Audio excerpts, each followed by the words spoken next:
G'day everyone, back with some FGR, where the summer event has come up, and along with it, summer Melusine. So,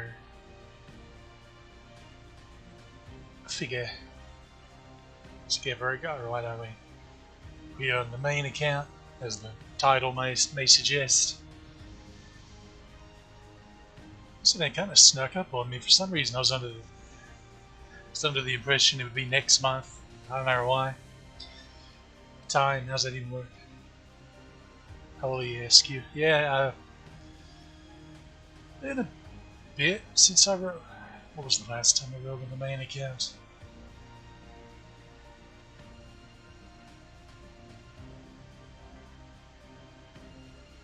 Actually don't know right off.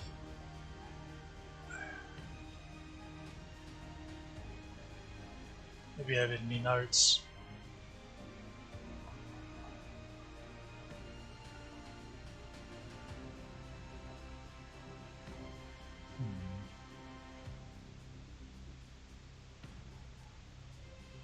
I wrote for something recently. What was it? Oh, I got Okida, the MB5, which kind of almost happened on accident. But I'm pretty sure I've definitely rolled since then.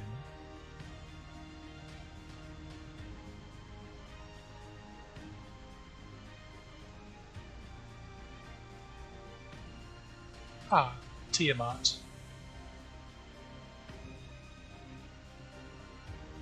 Yeah, I rolled for Tiamat. I feel like I rolled a little in between then and now, but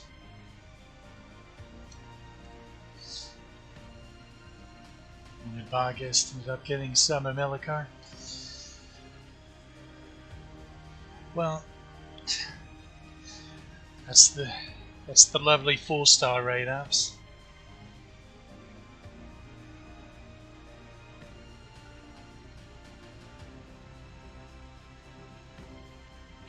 Maybe it was Tiamat. I thought I rolled for something else in between, but I don't know. Oh no. Well, I suppose we'll start in on the tickets.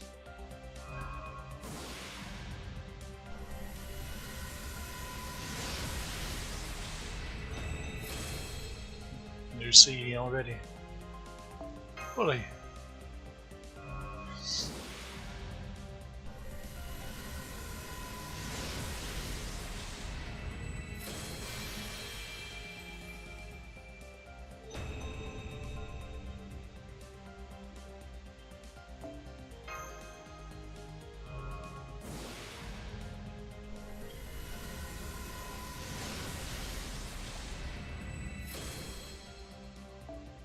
Three rolls, 3 CEs.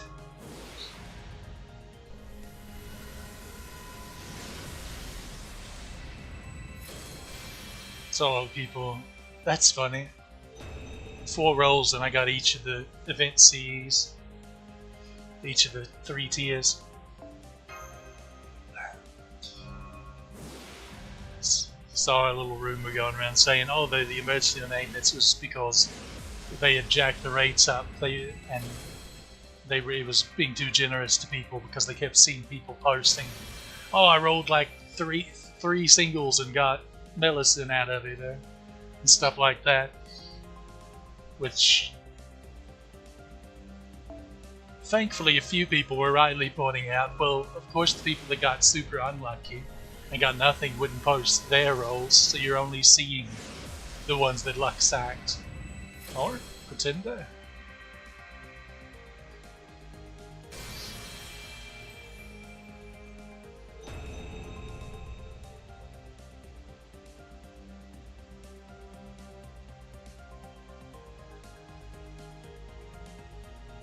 へえ、あんまりにも呼び声がしつこいからいやいや来たけど、お前すっごい嬉しそうじゃん。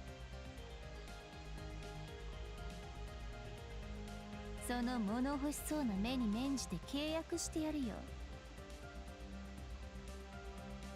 私はプリテンダー結徳見かける。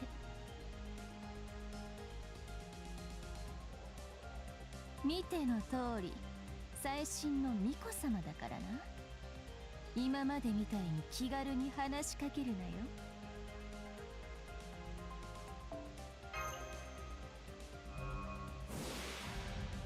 We save those.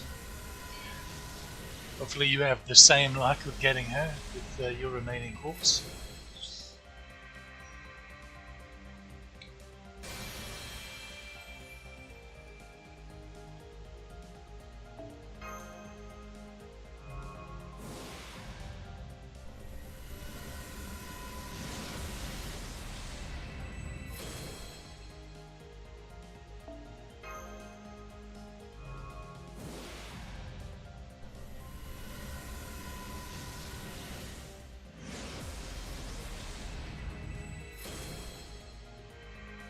Huh.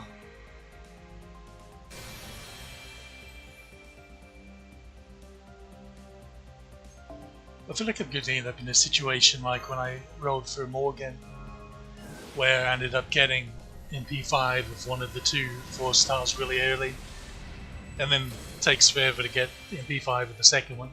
I believe, funnily enough, it was Babanshi then as well, where I kept getting plenty of copies of it. And it took a while to get Barghest on up to 5.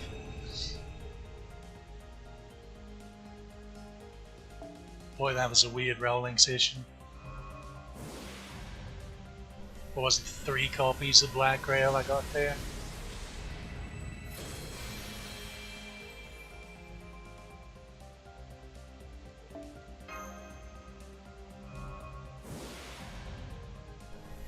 So 3 Black Grail and 3 Morgans.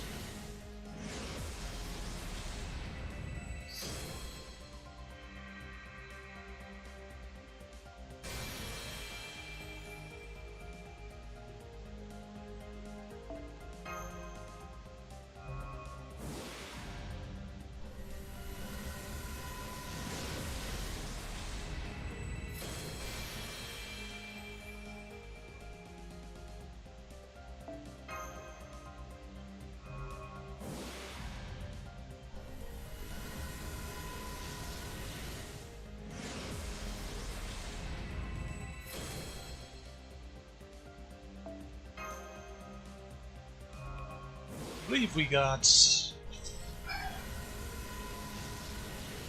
The only thing we got early on anniversary was them upping the rate up for the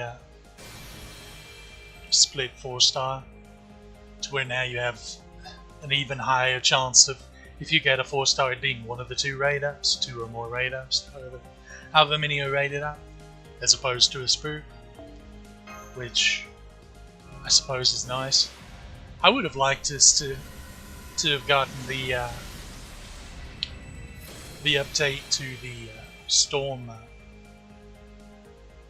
capsule things that we do the Bleached Earth quests with. CJP got an update fairly recently where you can choose to spend those on any quest and get the Stardust drop instead of having, so say when an event goes on, having to waste AP on doing 3 runs or however many of them you have on getting the Stardust drop each day and then going to do the event. You can just do the event, and the first 3 fights you do, it will count just the same, or however many storm pods you have. It'd be nice to get that early, but considering it took like 2 years for JP to get them after this mechanic was even introduced. It really does take way too bloody long for them to introduce common sense quality of life.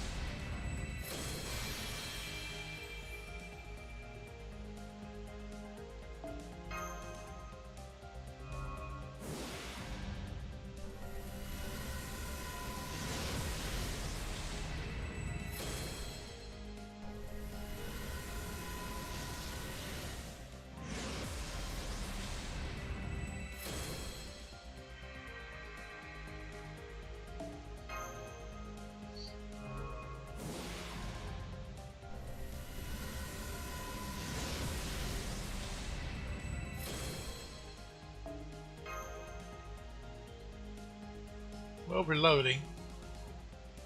Whether that's a good sign or a bad sign, who can say?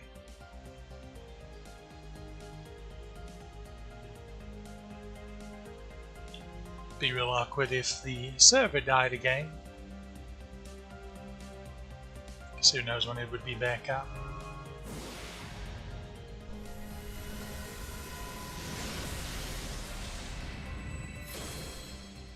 So it's an incidental loading. The A's is here.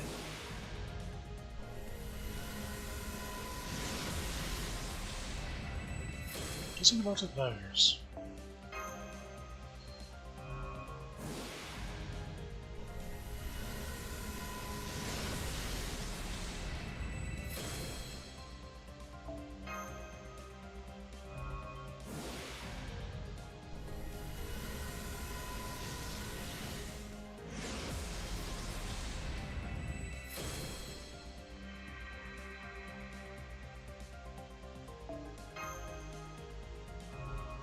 See, the three classes we're looking for, it's Pretender for Bavanji, Archer for Barghest, and Ruler for Melusine.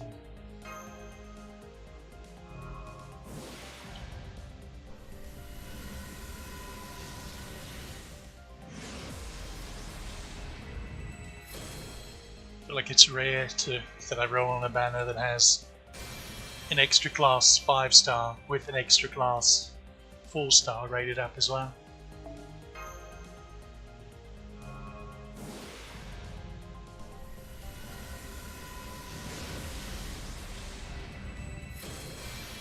Fragment of 2030. It's funny, this account for the longest time had none of those, and then fairly recently all of a sudden I just keep getting them. Although I still don't think I'm at 5, although it's not really something worth MLBing necessarily to begin with, because you just get 2 extra stars per turn. You wouldn't want to do it unless you had an extra copy, a 6th copy.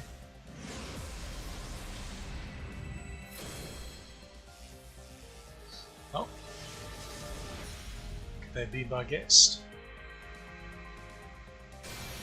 Indeed it is.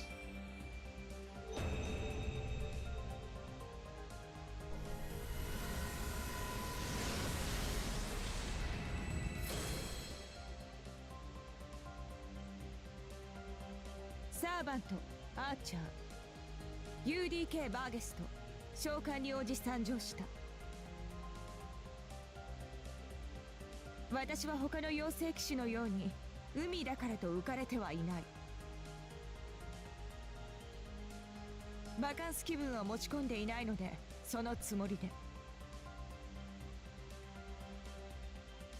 その称号と服装はどういうだと？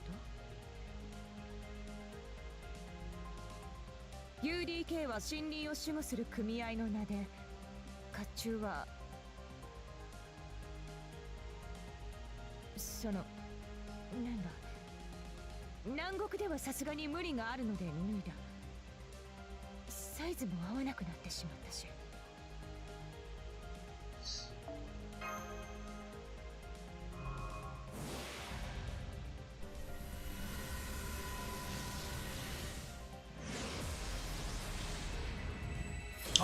Well, there's a spook.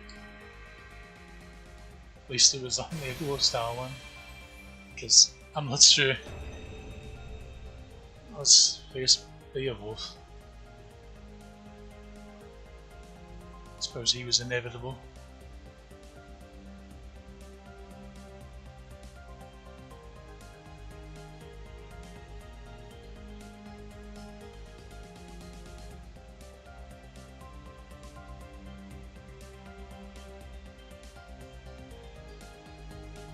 Servant バーサーカー、新名ベオールフ。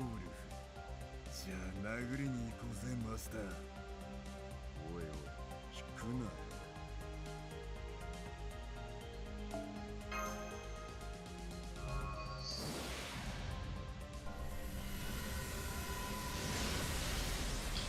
I'm not sure I have it in me to withstand yet another 5-star spook. what I fully expect them to happen.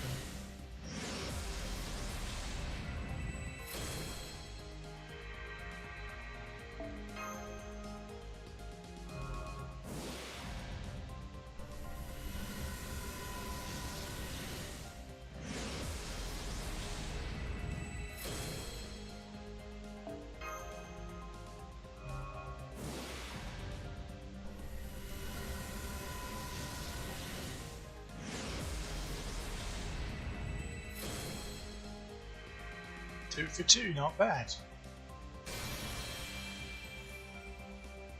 Be amusing of them keeping pace with each other.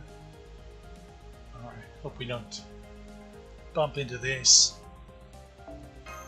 Be tedious. Clearing that out.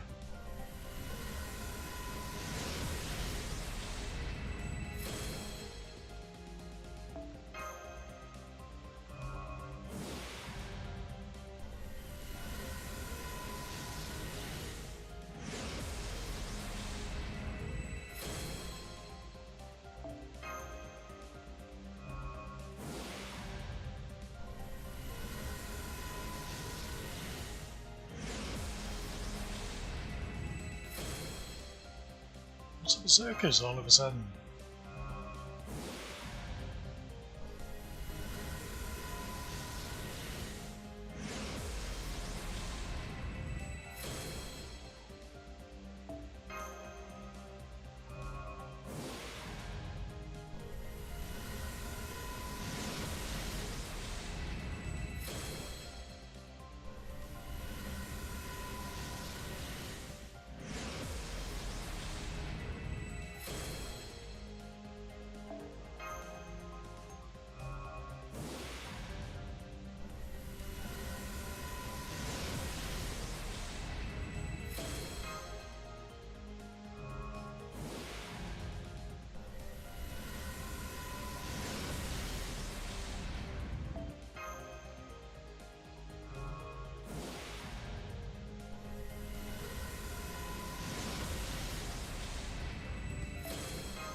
Just the CE fest all of a sudden. CEs and berserkers.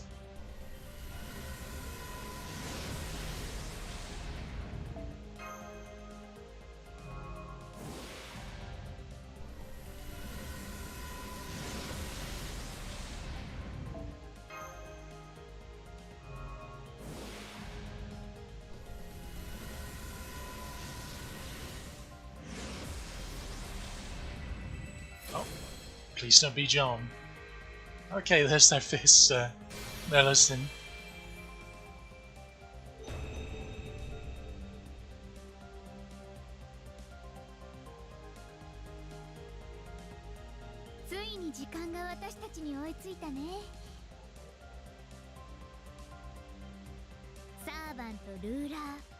Melusine 召喚と聞いて飛んできちゃった。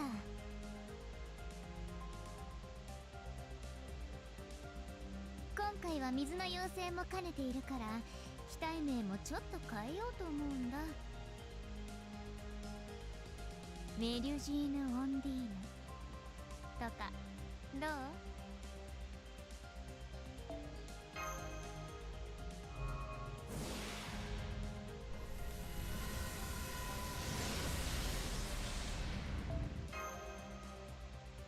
These were a good set of tickets.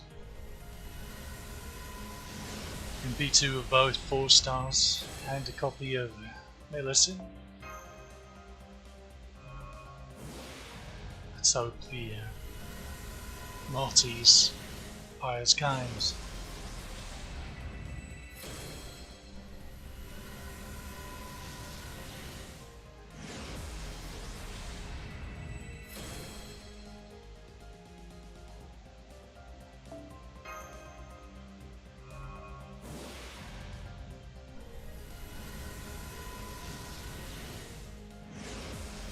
Just doing some rolls. Welcome. We're polishing off our ticket count right now. They've actually been pretty generous for us. We've got MP2 of both of the 4 stars, and we just got Melusine, so far so good.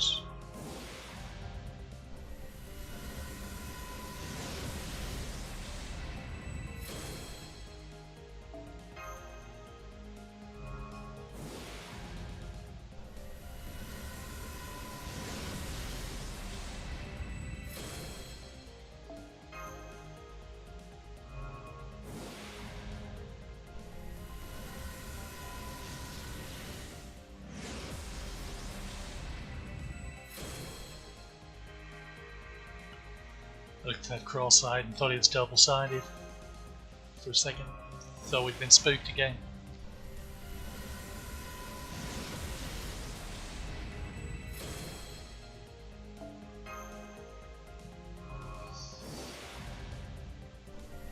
Well, I hope you got your nap out.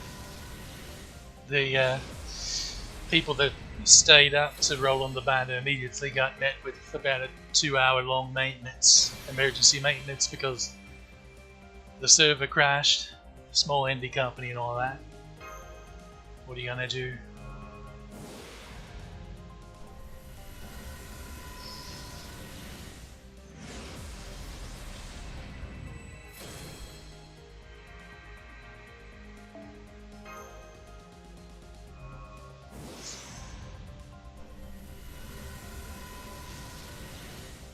Funny thing is,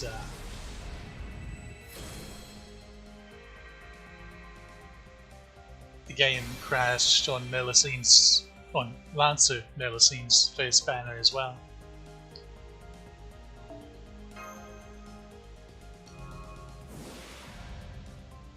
Yeah, she spooked me earlier this year. I actually hadn't had her at that point. Which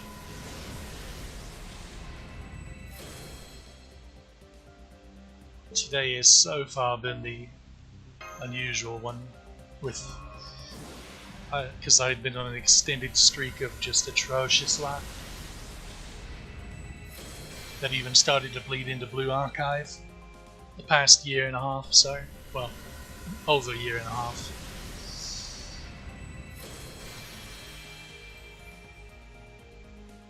Yeah, you may be into the archers. Oh, there's something. Please don't spook. Okay, it is a ruler. No, Jean. Well, there's MP2.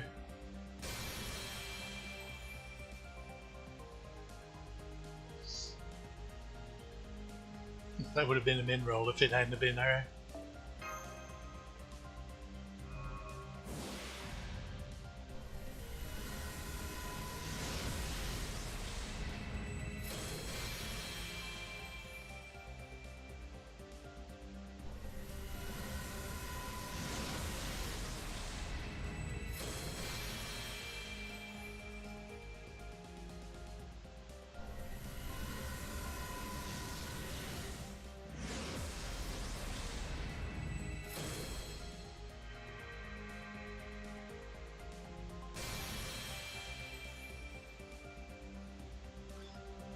The 5-star spooks are even more tismy when you get one that you could use, but just on a different account. Like they're extra painful in my alts, like my Buster alts, getting arts and quick units that I can't use, and quick account getting Buster and arts units I can't use. Let's see which one. I think it was the Buster account that got spooked by Achilles recently. I was like, well, I could really like that on my quick account. Get him MP2 on there.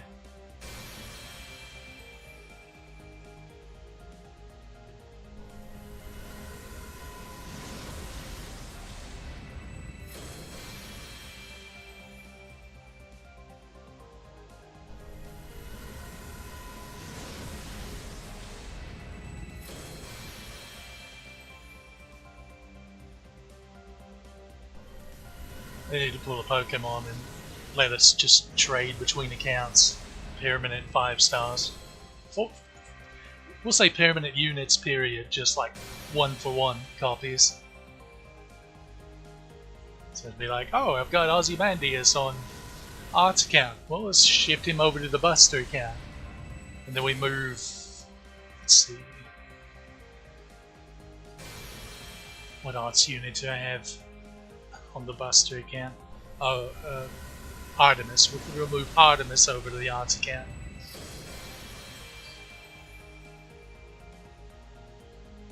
Oh no, I got spooked by Tomacat 30 times on the Buster account. Let's shift her on over to the Quick account for these.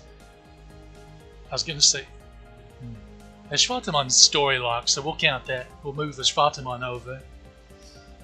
That'd be real nice. That one was a min roll.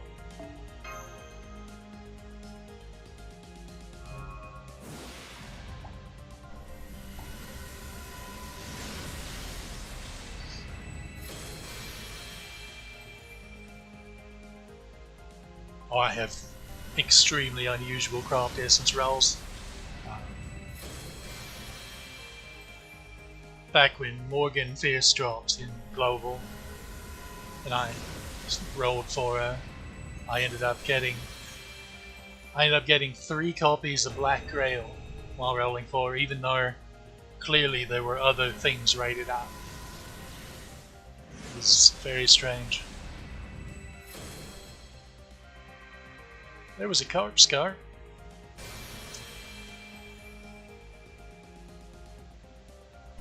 Can't go wrong with those.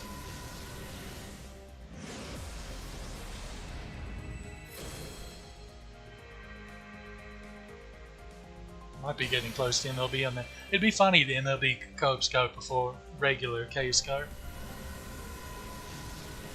I think I'm 1 copy away from regular. Sounds about right.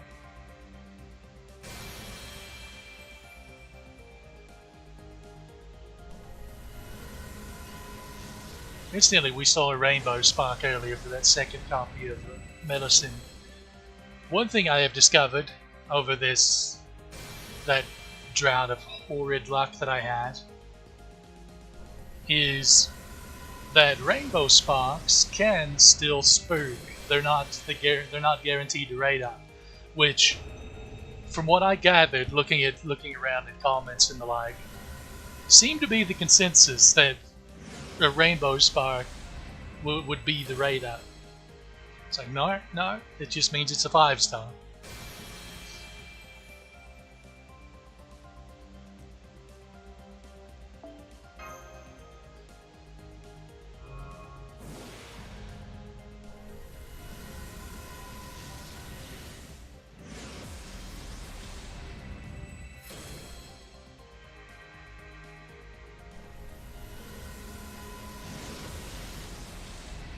The best is when the spook is the same class as what you're rolling for, especially when it's an extra class. Oh, that's a good one. That's a very good one. So this is new Black Grail, basically.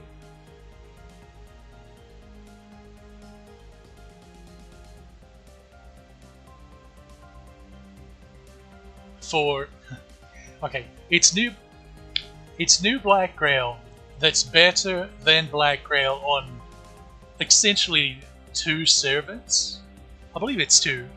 It's basically Artoria and Mordred are who it's better on than regular Black Grail because of the MP charge, because of the refunds you get back based off of their MP charge levels. I believe those are the only 2.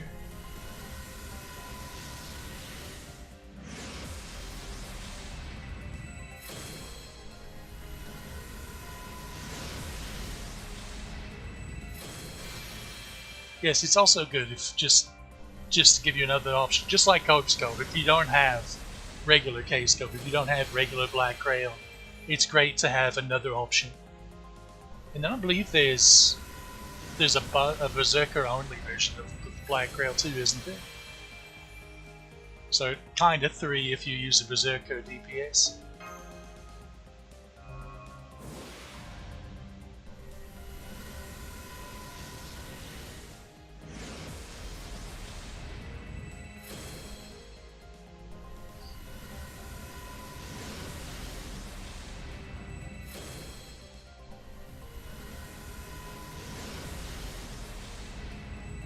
I keep getting so many copies of that.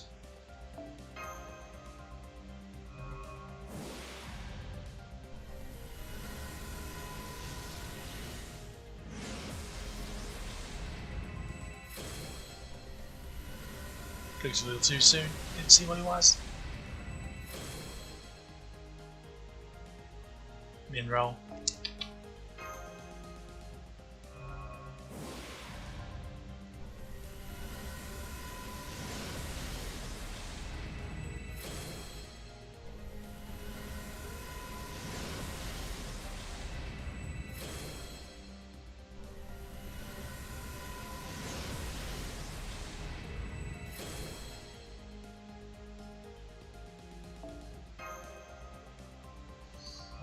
We've hit a dry patch over here, it seems.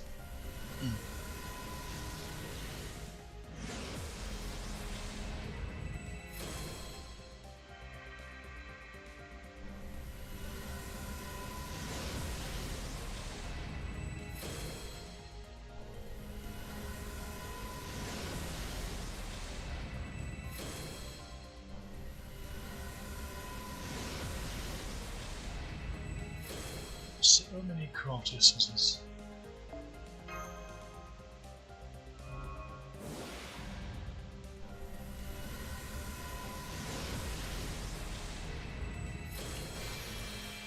Is there my fourth or fifth copy of that?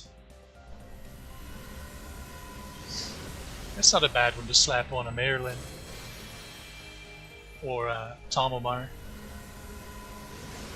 Nice, congrats. Oh.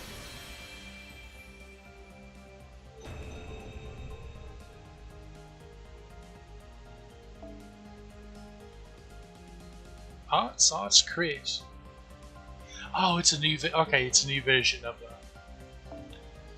It's just a second version of. Oh, what's it called?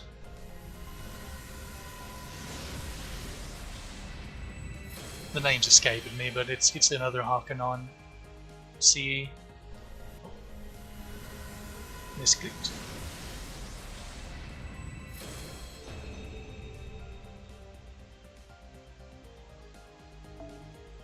Well, it wasn't a min roll, but it might as well have been.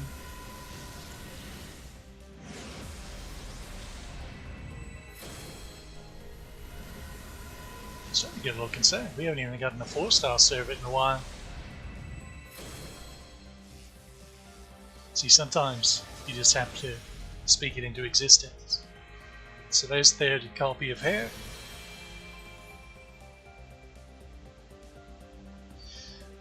Also, instantly this is still a min roll.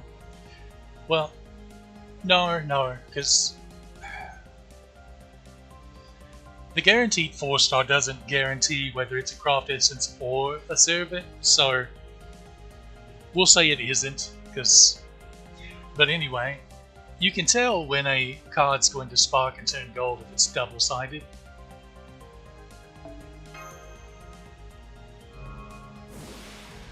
So from the back of it, you can still see the class emblem.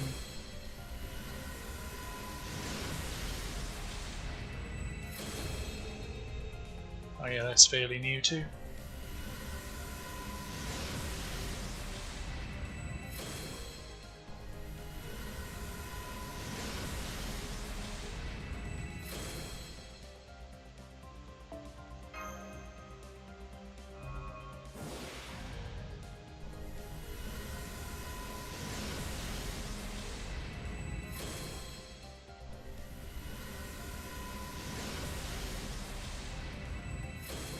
That one's a pretty good one too.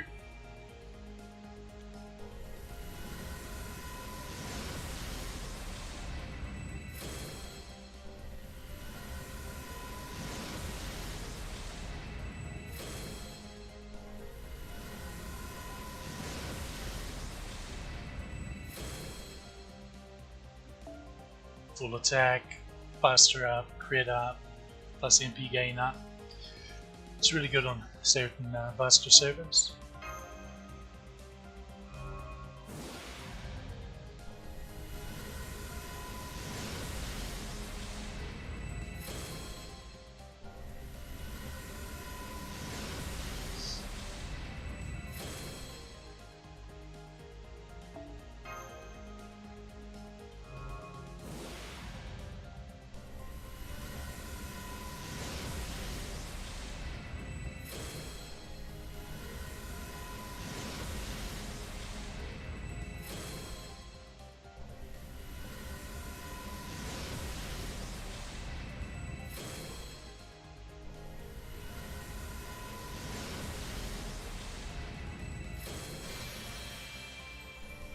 under the sun, just like Volumen, are pretty underrated.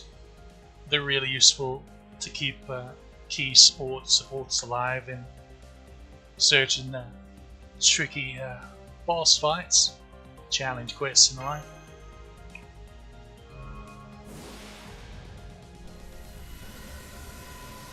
Or even in really long endurance fights where you have to sort of outlast them. Like a handful of the Narrow Fest and Kill Fest and stuff. Oh, good, there's 3. Come on, just 2 more.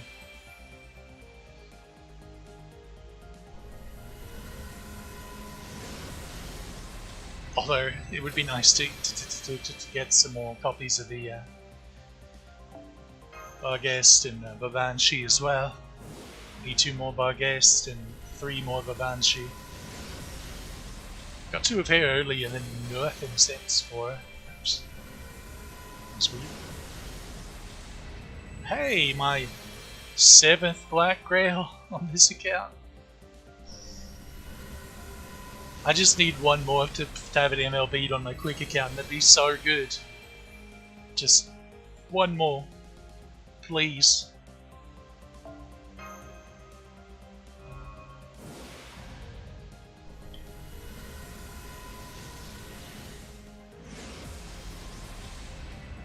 Okay, there's 3.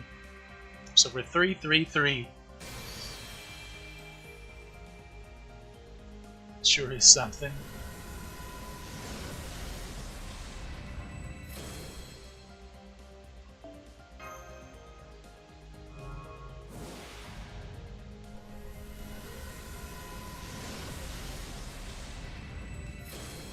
Incidentally, speaking of limited 4-star servers, for those of you that are not aware, in October we should,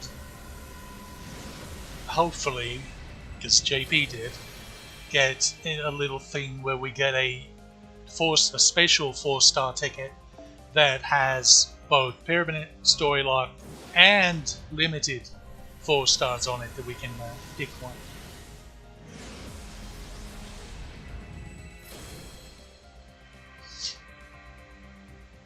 So, something to keep in mind, maybe.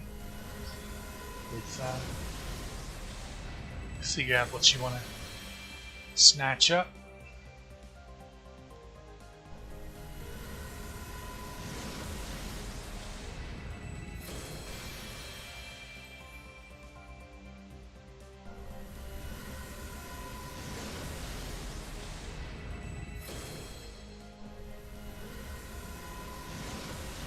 Oh yeah, he got me. He jump scared me earlier.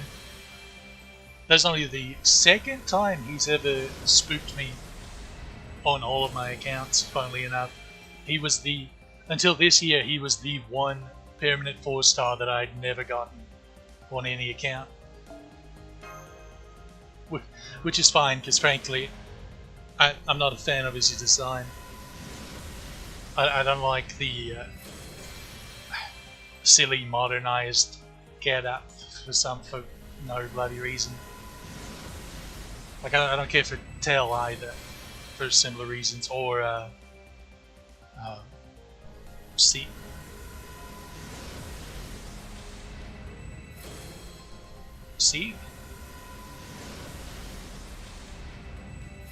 Sigurd. There's a mineral.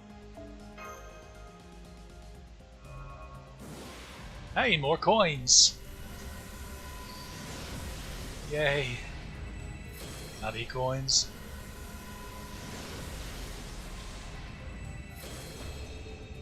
I am shocked that I didn't have that yet. Okay, here's something.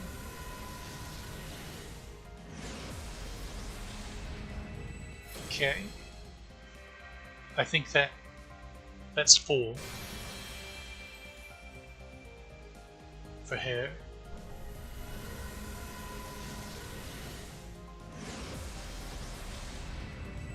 And a spook, oh no. Okay, it's just a 4-star spook. That's still pretty strange considering we just got an update that lowered the chances of a 4-star spook when there's a multi-raider, but I will take that because again, I'm not sure my psyche can handle too many more 5-star spooks. I forget the exact count, but it's well in the 20s within the last year and 3/4. It's been a lot. And it's typically multiple each rolling session.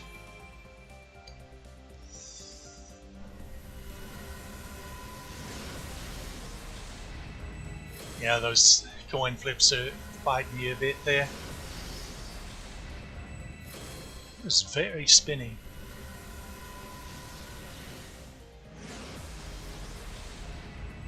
Oh, I think that's full for both of them, unless I've lost all semblance of being able to count.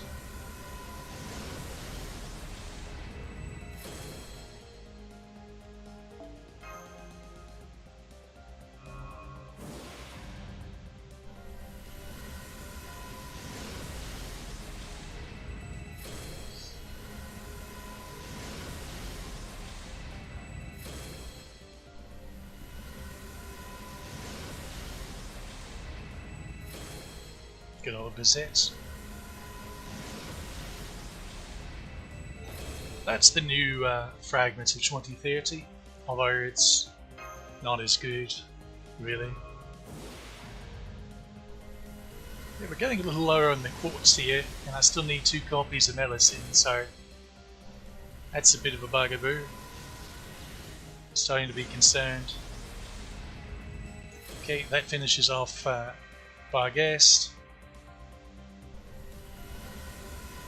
Means we can also always use that 4-star ticket I mentioned to finish off Bavanji if needed, which surely it won't be. Right, right,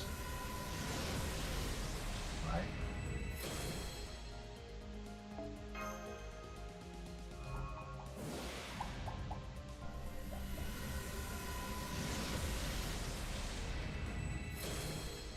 I tell you, I'm beyond sick of seeing that particular craft essence. So come on now.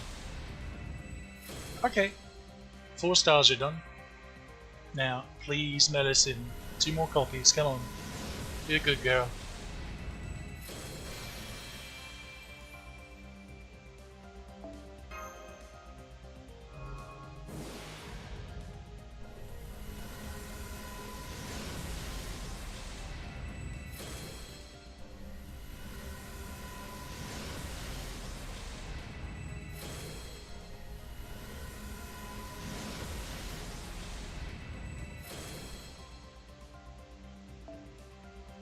Ah, there's Ludicrous Altar in the background. Many times that popped up. It took me that long to clock that that's who it was.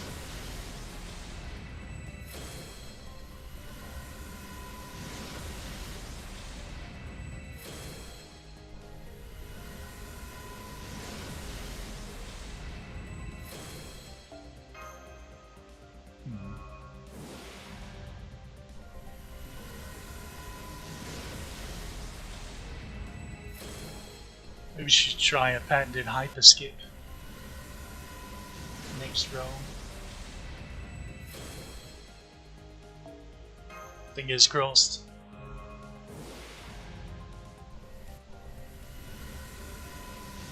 Okay, there's 6th Barghest.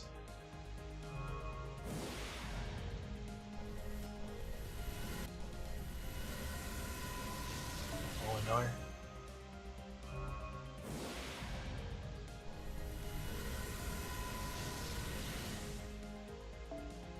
I am Craft Essence cursed all of a sudden.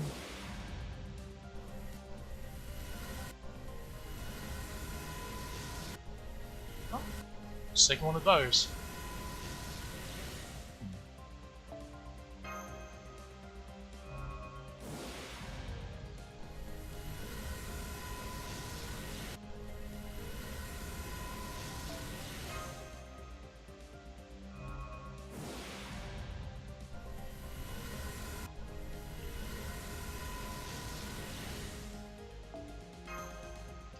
Well.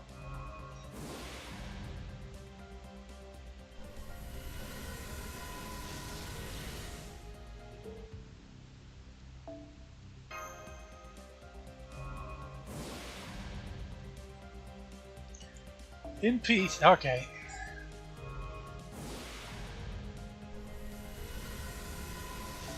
So,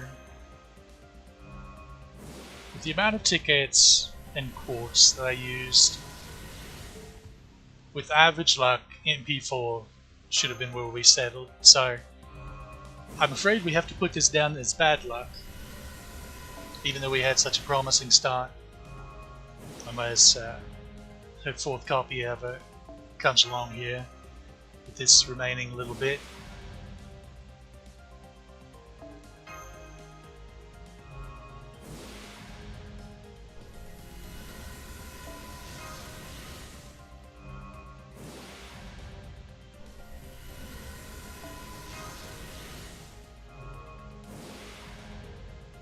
Should be.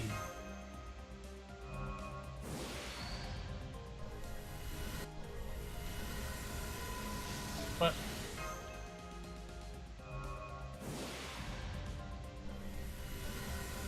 We are officially on the bad luck side, unfortunately. That should be in 3 or 4 days, I believe.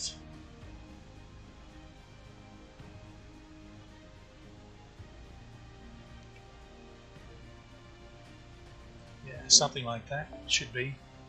やあ、いらっしゃいだね、マスター君。地道にコツコツやる。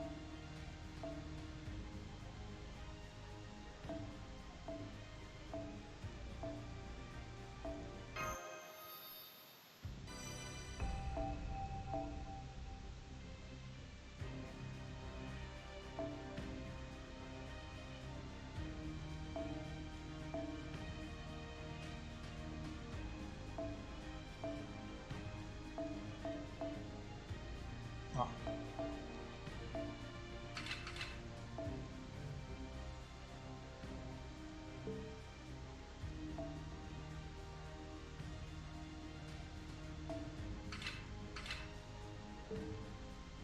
Let's try this again.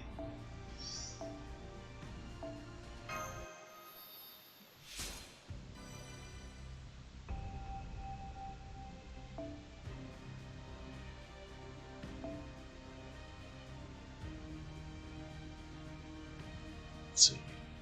So there's MP6 and MP7, which is about what their base versions ended up for me. Funnily enough, I got MP3 Morgan as well, so it's like a repeat of that banner.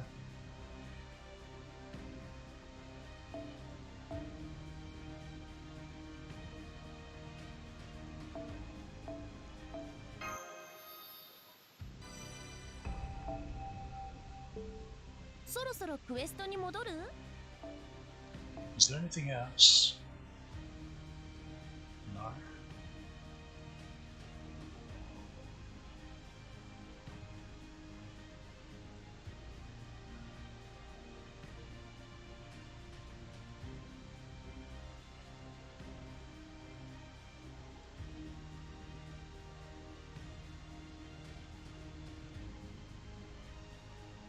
Oh yeah, I did that. That was before. That was before Tiamat, though.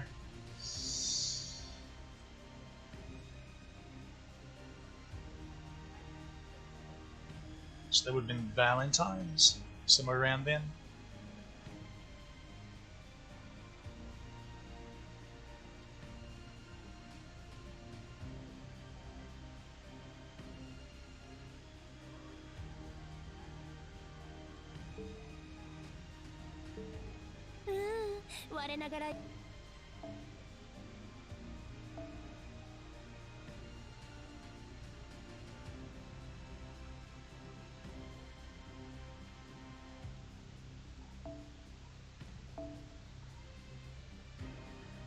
Okay, let's get rid of some of these followers. Of course, I didn't have the full 20 left. 夏でも強くなるよ。当然。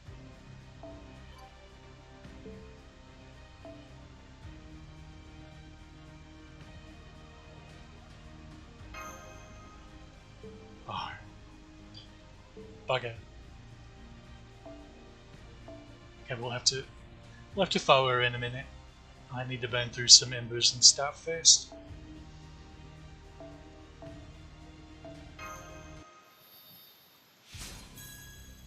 夏でも強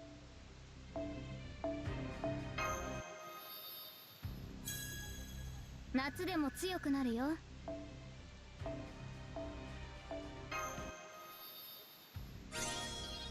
夏でも強くなるよ。One key about it is just going and burning the bronze fires. They make things messy anyway. 驚いた。角が露出したのに外皮が黒くならないなんて。でもこの色悪くないな。 That's not how 元の horns 私の work. 色合いに近いから。きっと誰かが私を思ってくれたおかげよね。 Sure, we'll go with that.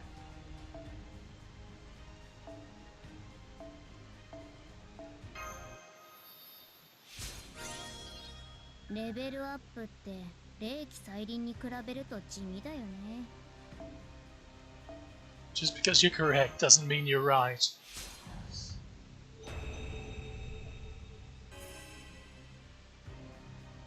まだもうちょっと待って。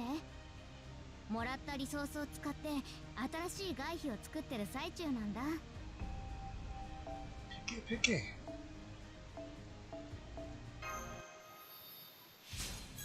Uh-oh, funny いつも number. 種火ありがとう。 That's not what you said before.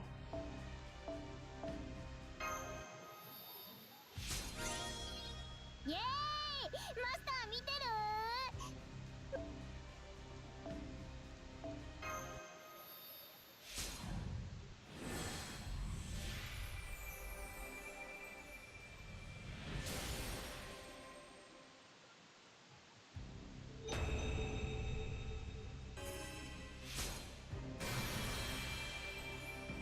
完璧。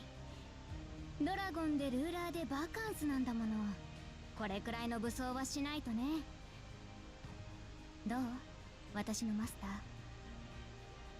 可愛いのも好きだけど、かっこいいのも好きでしょ？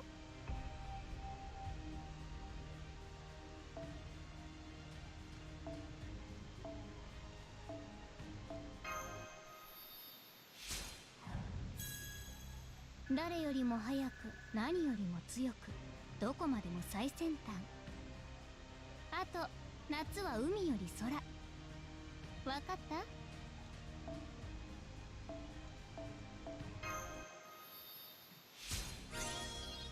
誰よりも早くな。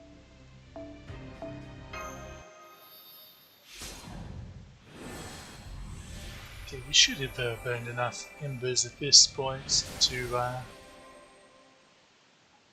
be able to take some foes in, maybe. 青い空がどんなものか、アルビオンの記憶で知ってはいたけど、実際に飛んでみるとこんなに違うなんて。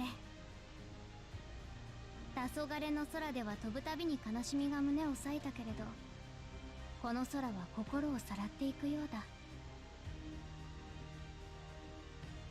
もう何度も言葉にしたけど、ありがとうマスター。僕に新しい未来をくれて。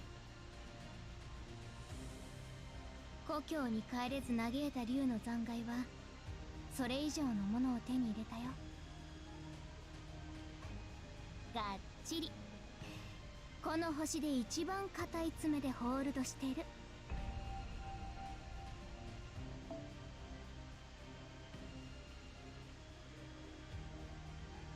Would you really refer to a dragon's claws as talons?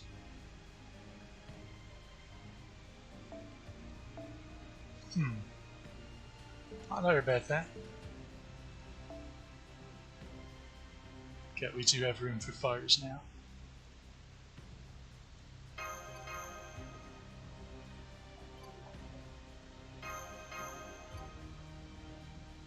Okay, these can wait.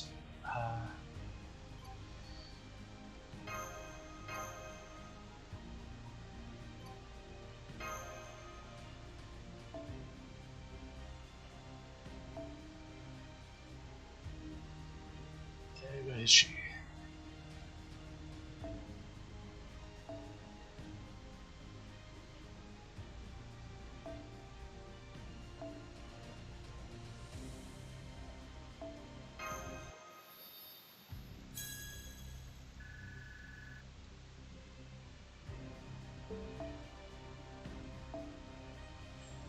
Yeah, but if you think about it, dragons.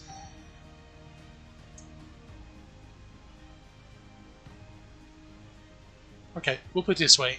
Reptilian claws are called claws, not talons. And with the dragon,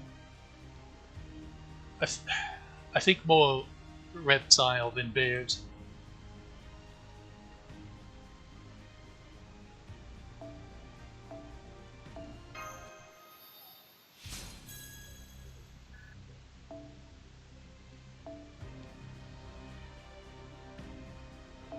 Wait, surely not.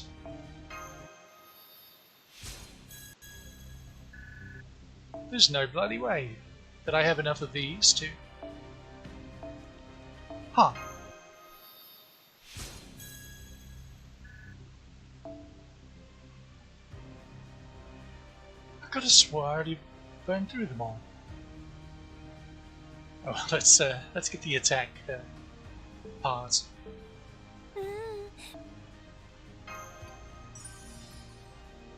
Settled. Was that pop-up? I somehow missed it. Being silly.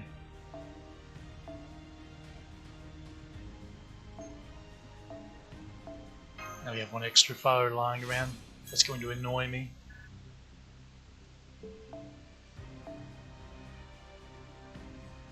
Watch me somehow not have enough attack gold foes. Might cry.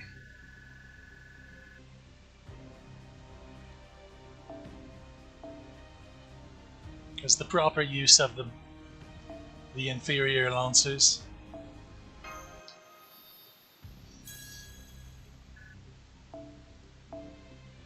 Speaking of lancers, popping out with Indra just to make him the challenge to the grand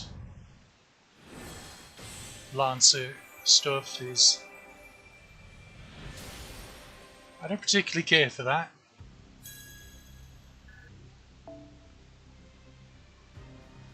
Okay, and back to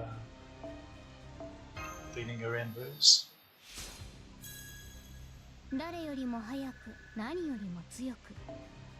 Speaking of embers, she kind of looks like a lowly version of Ember, Amane from Phase.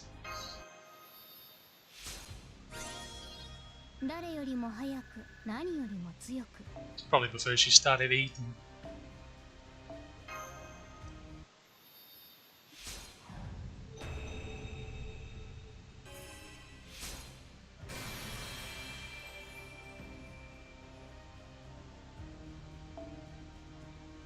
Keep her away from Dizzy. She will marry this one. Okay.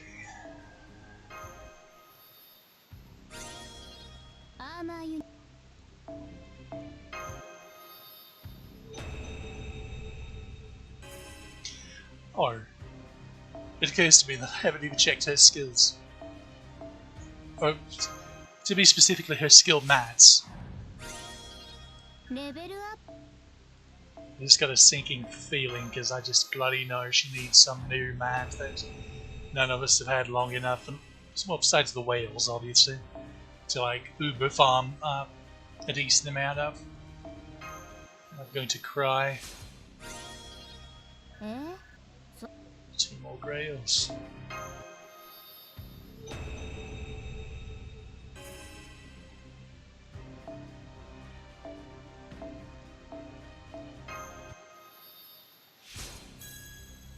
誰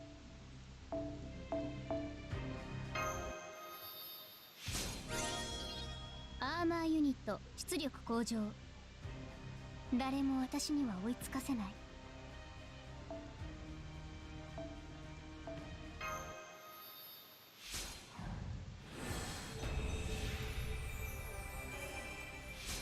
But it's what he would want.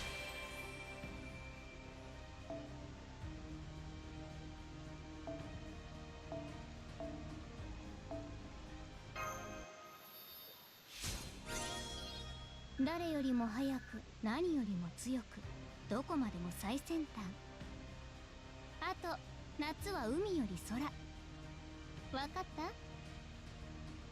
Well, there she is. There's their level 100 2k forward stats for all you keeping track at home.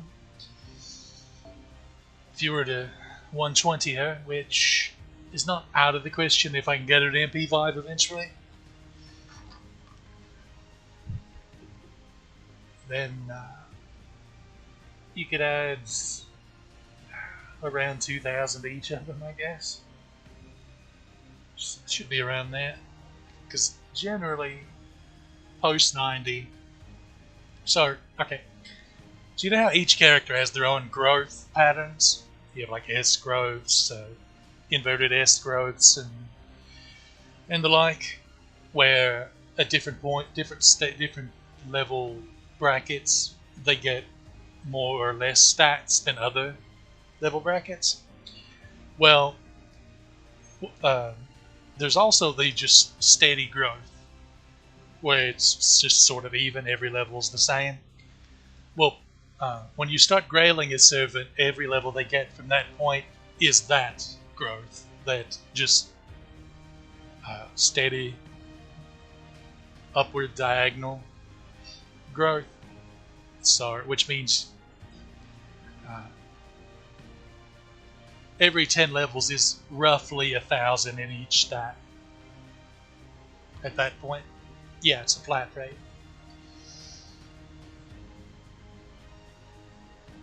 So she should be around there. そろそろクエストにも Oh bugger. Here goes. This is her battery, so that gets raised first.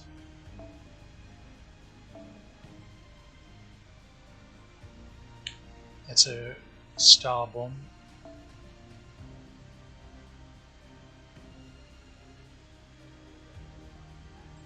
Yeah, she gets anti-chaotic. I believe she gets anti-man on her MP. No, anti-earth.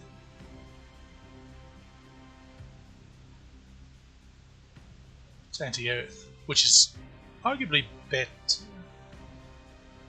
Well... Oh wait, she's a ruler, so her mats should be better.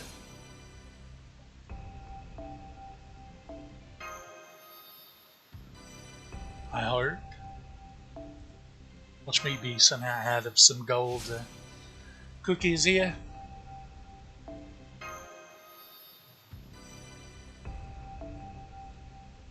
No, we're fine with those at least. Now here's the, okay, seashells, that's normal for summer servants. I don't know how I ended up with that amount of, I guess it must have been a, okay. Her mats are good, her mats are good. You'll love to see it.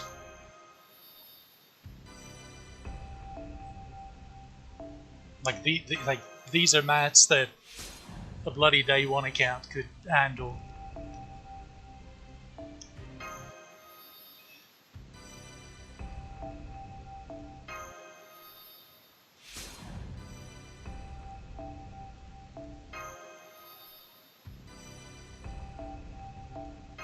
With new mats, it's always, new mats are either they just stay bloody worthless for years because very few servants that come out use them that are particularly interesting servants that a lot of people get, or they just stick them on pretty much every new servant that comes out for a while and then they become just a nightmare because nobody's had any time to get any decent amount of them. We've seen both in the recent Lost Belts and the like.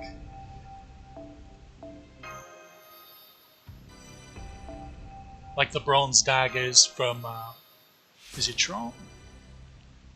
Where all of a sudden, like 10 different servants that are really good servants, a lot of which are even free, so everyone will be getting them, needs like 300 apiece, and it's like, why? Why? I remember the original time they did that was with the original time that most people really cottoned on to it was with those bloody night stakes when like Ereshkigal came out, because obviously Ereshkigal is a very beloved servant, which they didn't even intend to include in the game, sort of like Jalter, come to think of it. But the fan demand was so high, they're like, okay, we'll make her playable then. Meanwhile, still no Zeus. Shameful.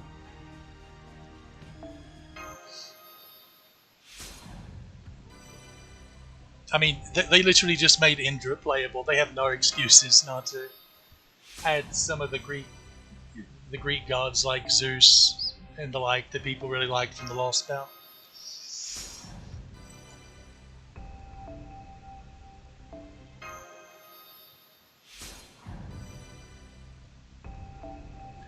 I'm both looking forward to and sort of dreading the JP Annie this year, because they've had 2 years in a row where they've pissed a large portion of the player base off, and it's just grown each time.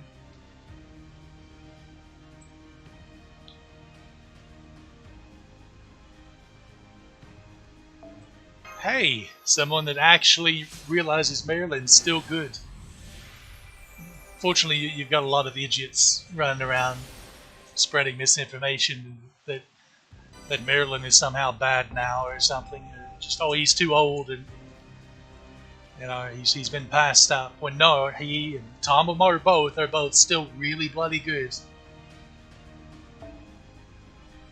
Hell, pretty much your best team fighting comp in for arts, if you want to use nothing but arts units, is Tomamo, Castoria, and then whatever DPS you want or need.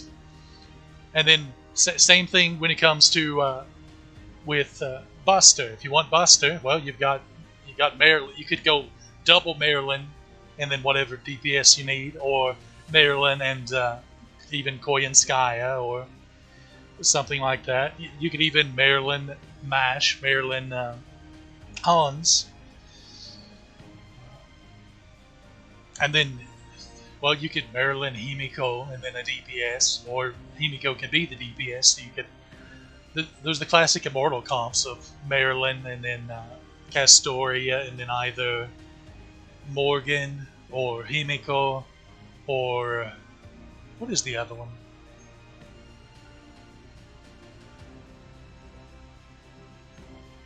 Oh, I'm completely drawing a blank. There's at least one other servant that can be DPS that can fill in there.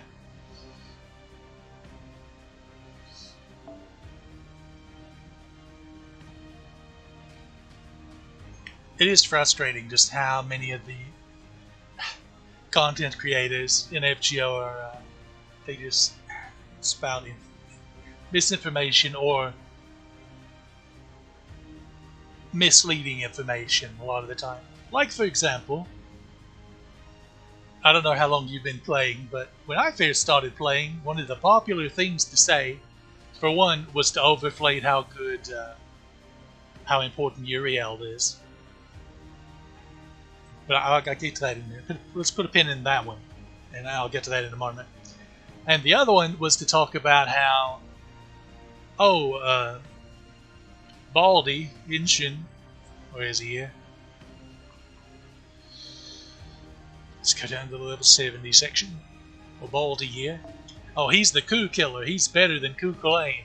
Just watch him destroy these bosses in these videos without people realizing it's like, oh, well, you're super buffing him with like double Tamamo back then and stuff like double Tamamo Waver and anything and everything back then. It's like, yeah, if you hyper buff a DPS, all of them are gonna do really good. Then you got Honoko Green over here soloing Gawain. The Gawain boss fight everyone's so scared of. With Ku, you know, being counterclassed and everything. And it's like, huh, could Baldy do that? No.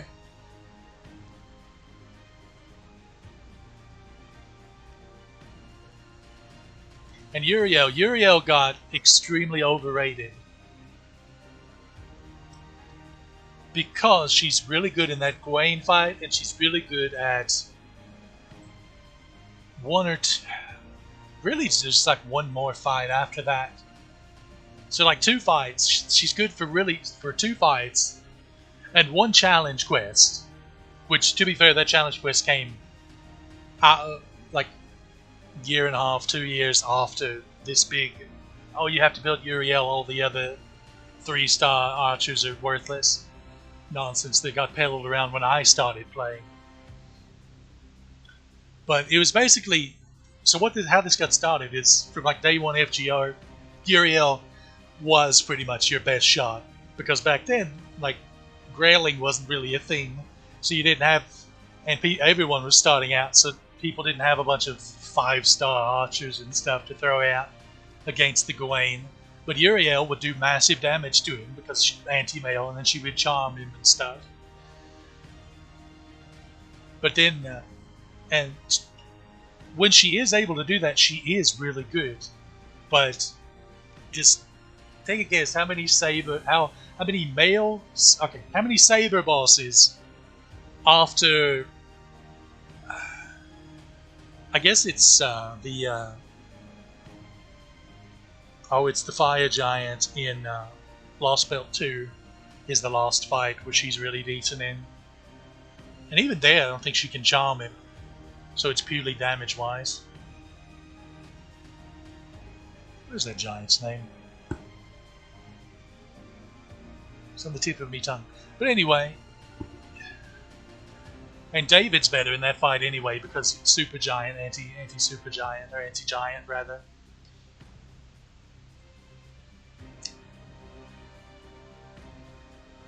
So there. Oh, but yeah, pretty much every Saber boss, like, very few of them are male. And the male ones, you're not going to find a male Saber boss that does not have some level of mental debuff or just charm immunity. And it's purely because of how overhyped Uriel was in the early days.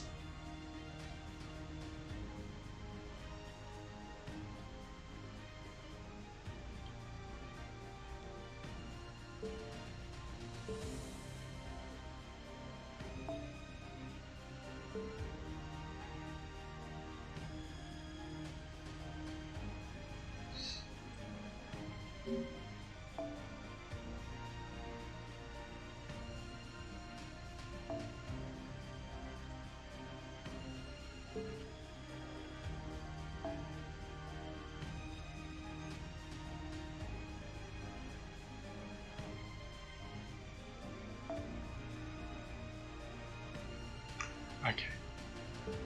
I thought I had a bunch of Imbus stored up, just in case.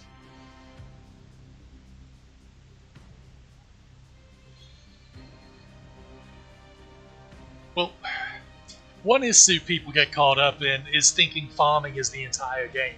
Yes, you spend a lot of time farming, but the real fun of the game is the boss fights, the challenging boss fights, and then the creative boss fights.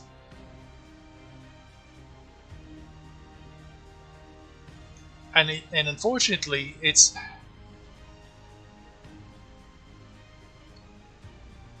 You'll see this said in like Green's streams and videos a lot, of kind of lamenting this fact that they will just like hyper buff a character and then sort of cheese a boss fight, and then they'll just act like it's boring, and then go or that the gameplay's bad, When no, there's actually good mechanics in there, you're just not engaging with them at all.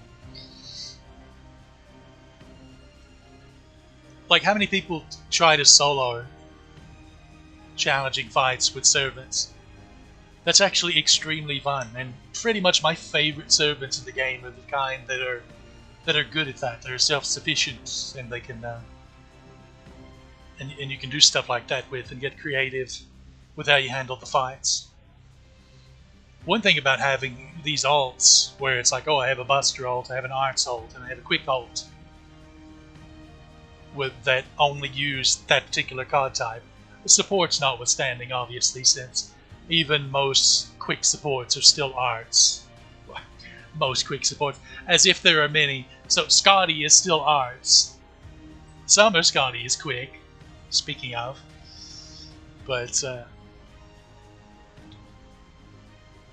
by the way, Lazingle, if you're listening, you're not. We still need a 1 to 3 star quick support. That would be very nice, as well as a single target caster DPS. Or just fix Medea. Just do like you did with Vlad, and give her a second MP buff that gives her an actual proper damage scaling on her MP. It's complete and utter nonsense that she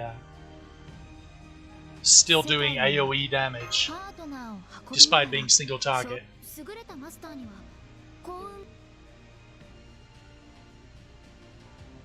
It's extremely necessary, because right now your best single target caster for 1 to 3 star is either a caster Ku, who's AoE, but he's got an upgraded MP and he's got a good attack stat, or just use one of the berserkers, probably Luber.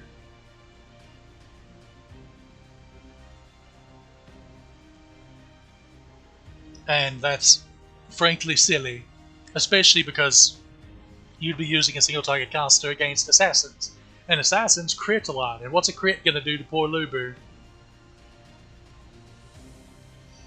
He's going to go pop goes the weasel. That's what's going to happen to little Luber.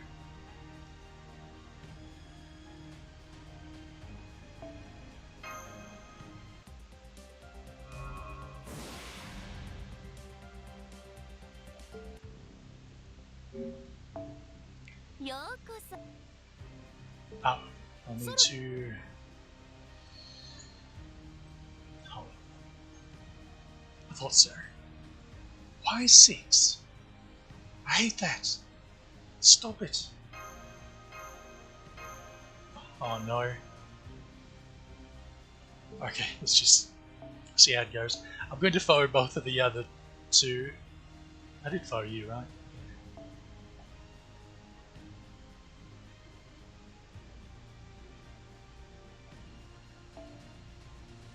I need to burn the excess copies. They keep throwing me off.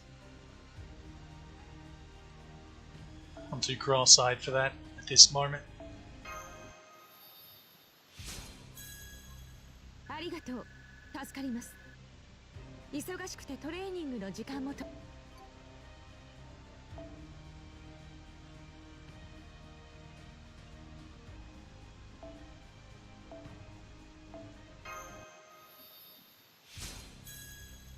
このチームワークが森林を守る一歩になることを願おう。力だけでは火災も自分も止められないからな。I keep forgetting when that pops up, that silly pop-up that lets you know, oh, you can gold for.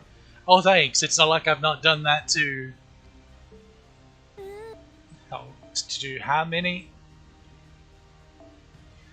Let's see. Each ni son chi go. Rock sheech hatch. 8 servants at this point. Bloody hell. You'd think, hey, they've actually made use of this mechanic several times already. Maybe we shouldn't keep popping this up and annoying them about it.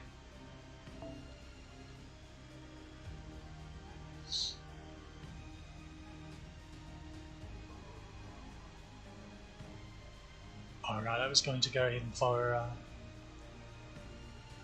Banshee.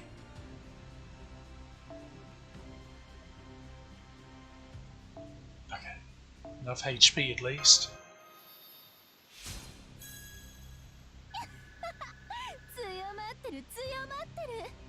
さすが私、クラス変えても才能ある。 Okay, well, before I ranted, when you close this, it automatically skips the rest of their dialogue for some bloody reason instead of, yeah, it automatically ends the page. So sometimes I forget and accidentally skip a line from them. Whoopsie daisy.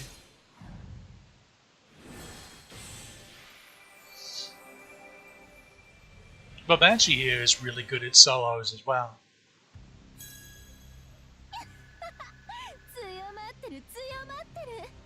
さすが私、クラス変えても才能ある。 So there's the same line, so we can skip that. I'll say both versions of her aren't bad, but this one is especially good at it, even though she's AoE. It's kind of like Canis, where effectively she's single target with splash damage. Well, Canis more because of just her obscene crits. But, and then regular Barghest is an absolute monster. The fact that if you play her right, she can even tank MPs without having any hard survival. As long as you can consistently get her MP, spam it. Also have her skill 3 up, naturally. I guess since I'm here, I'll go ahead and level her.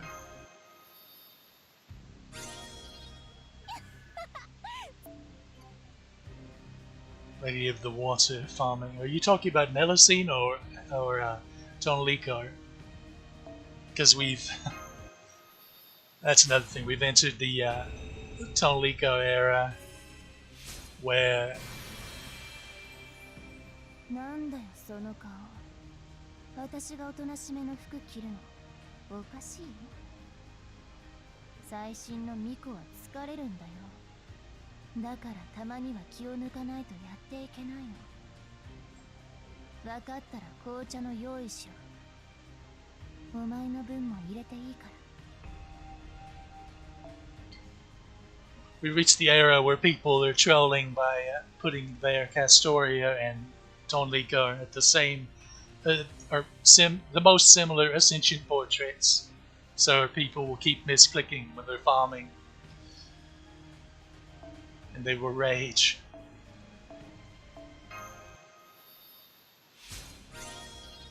戦いより読書よ。雨の国の魔女の弟子なんだから。 まだ目標だけど。 But yeah, if you're talking about Melusine as a farmer, yeah, she's so good that even arts. For AOE arts farmers, their big weakness is in since they're so reliant on refunds. なんでもない、なんにもない。でも特別な時間。 こういう日が続けばいいのに。聞こえた？今聞いてた？必殺の見かけるハンマーでここ1時間の記憶を消すしか。 Arts units are so reliant on getting refund that odd waves that aren't just 333s or 33x, because the last wave doesn't particularly matter, unless there's a boss fight, of course, can really muck up their looping. But Melusine is such an insane looper, even as an arts unit, that she can still loop on 111 nodes. See, that was the big thing Buster had over arts, is they are completely wave size agnostic. They can loop on anything because they don't refund, they reload. But yeah, Tonlico is really good farmer. She's one of the best Buster units. And she also is really good when multi-core, so having to use multiple DPS, which is coming, starts becoming a thing when they start adding even higher level free quests for farming. She the ones that are really good at both DPSing themselves but also sort of providing some team support become invaluable in that regard. So like her and especially once we get the next anniversary, so the next set of A-pins, even as Tismi as all that was, the cooldown A-pin in particular, it essentially made Aquaid into a completely different servant. Like she went from actually kind of to, oh, she's one of the best farmers in the game now with that A-pin.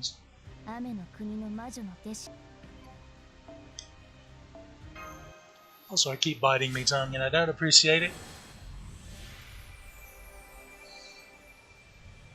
It's like the 6th time.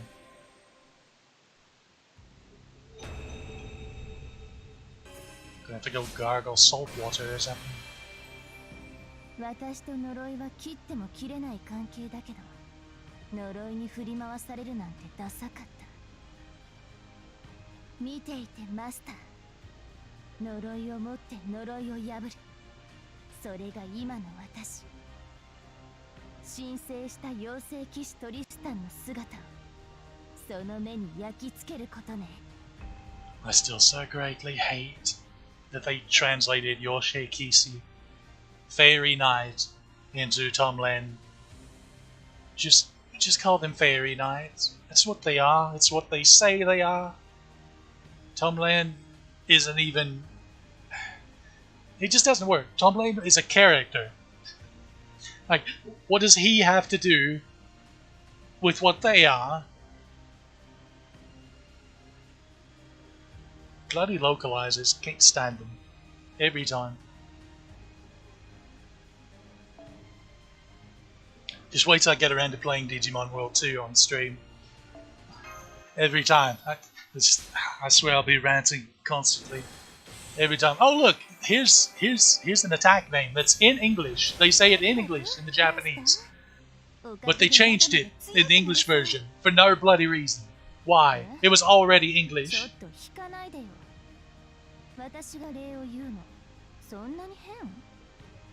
Like, localizers nowadays are finally getting a lot of flack from people. Rightly so.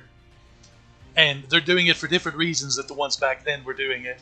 But they've always been garbage. They're garbage, they're still garbage, they've always been garbage. It's just the reasons, their excuses rather.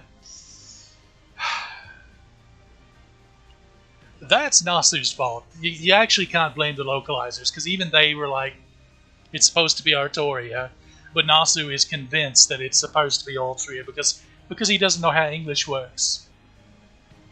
But for some reason he's just stubborn. So unfortunately that's one you can blame on him and not the localizers.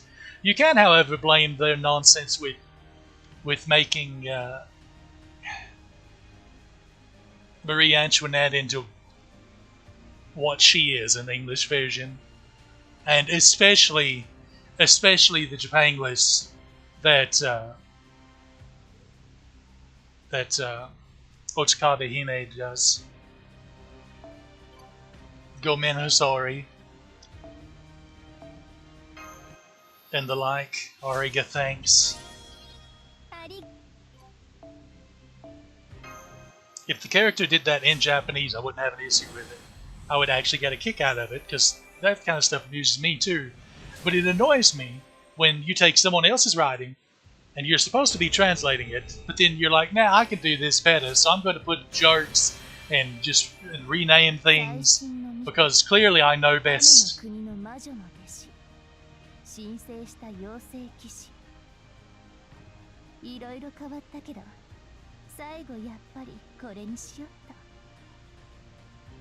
ねえ、そこの物好き、ちょっとビーチまで案内して。あれだけやりたい放題しておいて、まだ一度も泳いでなかったからさ。青い海とか気持ち悪いけど、ま、おもちゃがいるなら楽しいかもだし。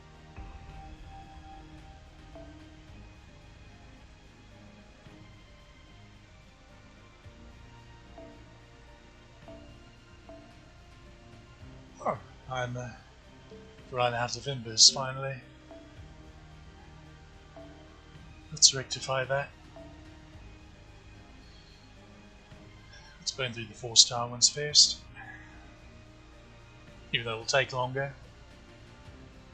Oh dear.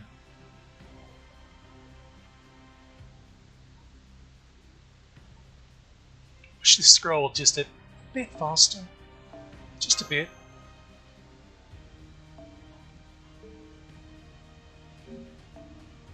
Yeah, いらっしゃいだね、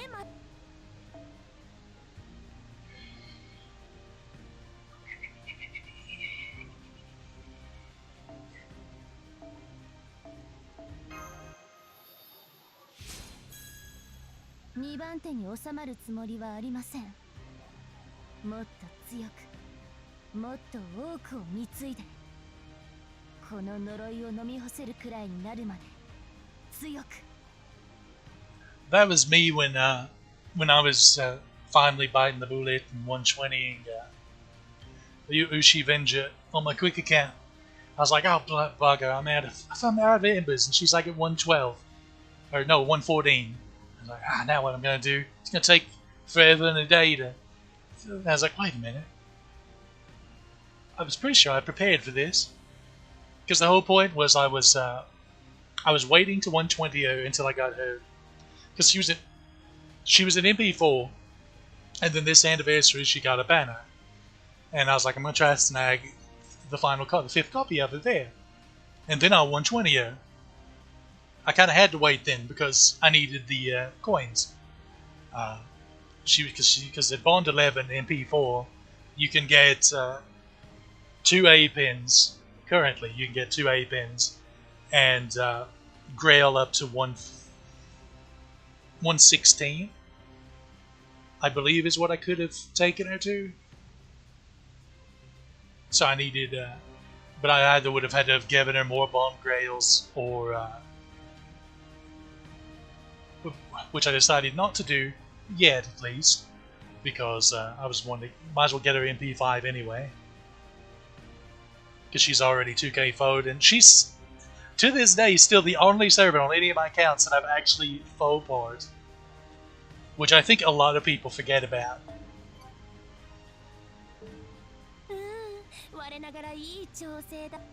Yeah, these little buggers. Just grab a random. Yeah, these things. See, I could actually faux par. Let's see. It's 25 per card, so it's 125 per servant. So I could do 3. 3 put it at 375. I could do 4. I could faux par 4 servants on this account, and I've not touched it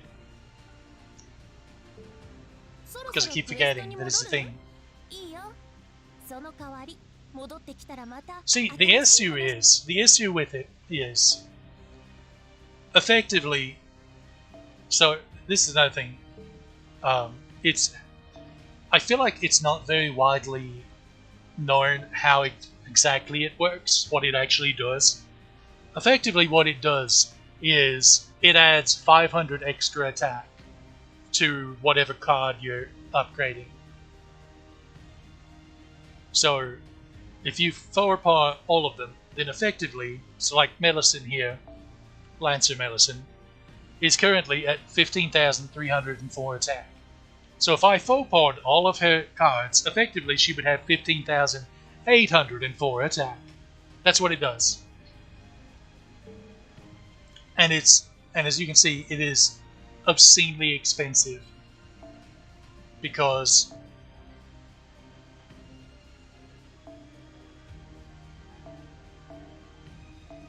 Yeah, let's see. Look at that. To do one card is 52.5 million.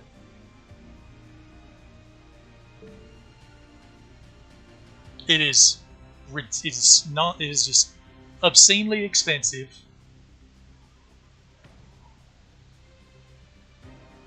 For 500 extra attack after doing all 5 cards. Because that's the only way it's effectively 500 extra attack, because otherwise it's 500 extra attack on whatever cards you upgraded. Now what does Foeing do? Foeing gives you 1000 extra attack, and then 1000 more extra attack with gold foes, both of which cost basically nothing QP wise. And you get HP with it too. I am shocked they have it, like, gave it some kind of super discount or something, because I feel like even Wales half the time don't even bother with faux pouring.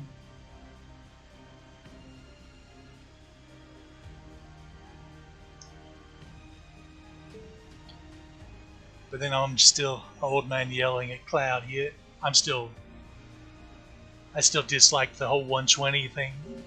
The A-Pen system I like. And frankly, the coin thing would have never caused as many issues if it wasn't for the 120 thing. Because it would not be that bad to get enough copies to get the coins to get all the A-Pens. The issue is when, oh, now you need to, now, for one, you need like 10 more grails per servant you wanted to raise. But also just a metric ton of embers and a whole bunch more coins.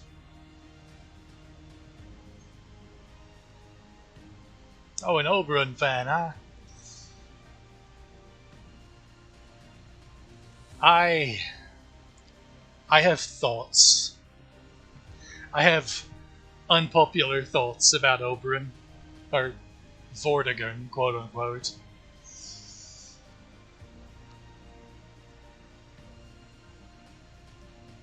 Although I do think it's not all that common to see someone that wants to max him out DPS wise, as opposed to just using him as a support.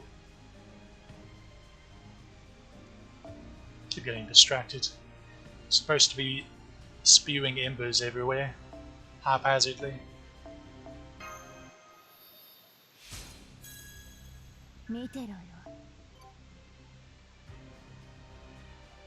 Huh. So, you know how people got upset at Tonalicar? Yeah.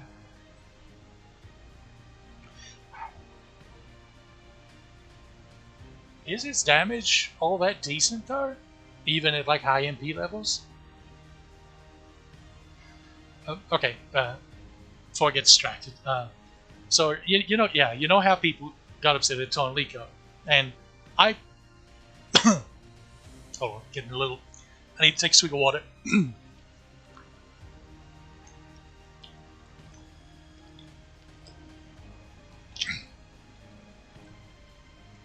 The lasagna ninjas sent some dust in my throat to try to kill me. Anyway, so people got upset.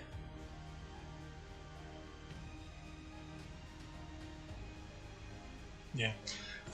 So people got upset, and I think justifiably so, because you basically took 2 servants that people were wanting, Morgan Lily and Summer Morgan,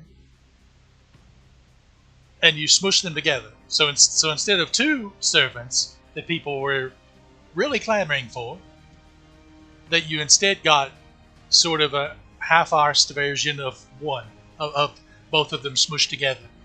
So people that wanted Morgan Lily missed out on a 3rd ascension for her, and people that wanted Summer Morgan missed out on 2 ascensions for her. And then, not only that, but you sort of... It's weird having a Summer servant, which already has its own event, right nearby, to bleed into Anniversary, which is supposed to be its own separate spatial thing. And not to mention that that's two different kits. Like, sure, you could keep that kit for, like, say, Summer Morgan, but then, like, Morgan Lily could have her own kit. And the like. And then, it's just fascinating to me that they got the backlash from that. And it was clear, and it was less on the JP side, but it was there. Only to turn around and do the exact same thing with Space Ereshkigal next anniversary. Because same thing. Like, Summer Ereshkigal has been the single most wanted variant since Ereshkigal became playable. You can, like, you don't have to take my word for this. You can go back to the popularity polls and where they just outright asked the player base, oh, what kind of servant variants would you want? And it was always Summer Ereshkigal topping it every time. Just for days. So they did it again to an even more beloved character, I would argue, with Summer Ereshkigal, and then Space Ereshkigal, which people had been really keen on since the Lost Saber Wars, where she was first teased at the end of that. So you did the same thing there. Now, people that wanted Space Ereshkigal got mucked out of, what is it? One Ascension, and the Summer Ereshkigal wanters got out of 2 Ascensions, and then again a whole extra kit out there that one of them could have had. That's just... that goes back to why if they try it again this anniversary, especially because... So, the thing about the Summer / Space Ereshkigal thing is, people did get pissed. People in the West and people in Japan, and it was much louder than it was last time. But here's the thing, they screwed up so bad with the coin system that they did, the coin update that they did that anniversary, that it overshadowed that. Even that. So a lot of people have, I think it's kind of slipped their mind until she comes in again, and until she drops next year, and then it reminds people all over again. But yeah, they screwed up that anniversary so bad that something as big as doubling down on having a summer servant for anniversary, a summer servant mixed with another variant that people had already been wanting as well. The second year in a row got overshadowed by how bad they mucked up the coins. I can't imagine how the reaction's going to be if we still get the gypped coin system next anniversary, and it still takes to the same amount of time it took for them to finally properly fix it in JP. If we don't get that fix immediately, I'm pretty sure shit's going to hit the fan on the global server, because the global server is already a lot more finicky and more willing to just call out nonsense and get pissy over stuff than the JP one is. They're more used to being, I guess they're just more conditioned to get screwed over by stuff.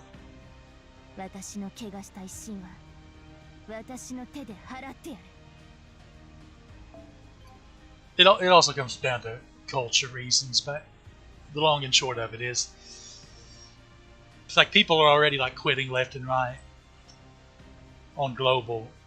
So we're like, I don't know.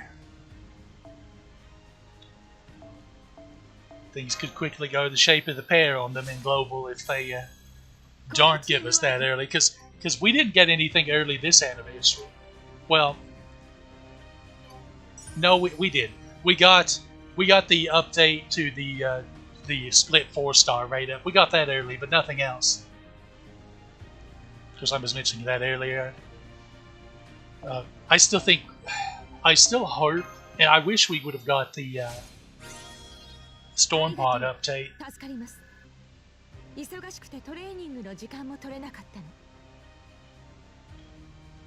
Well, I mean, it's kind of like, why did the servers keep crashing when it...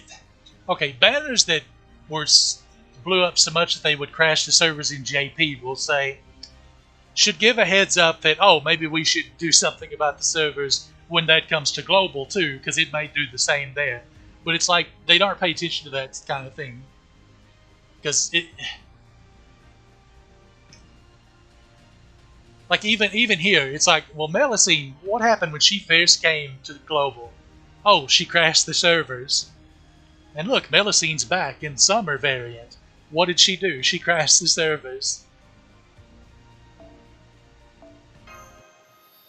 How could I have ever foreseen such a thing happening? 失礼お嬢様。ここからは本業にシフトの時間です。猫が宇宙に漂っているような顔ですが、私は森林守護騎士連盟 UDK の隊長ではありますが、ホテルブリスティのメイド長が本業です。お嬢様がブリスティにご滞在のうちは、こちらの姿でお世話させていただきます。構いませんね。You know, there's such a thing as taking on too many jobs. Also, I completely forgot she had a maid ascension. That's funny.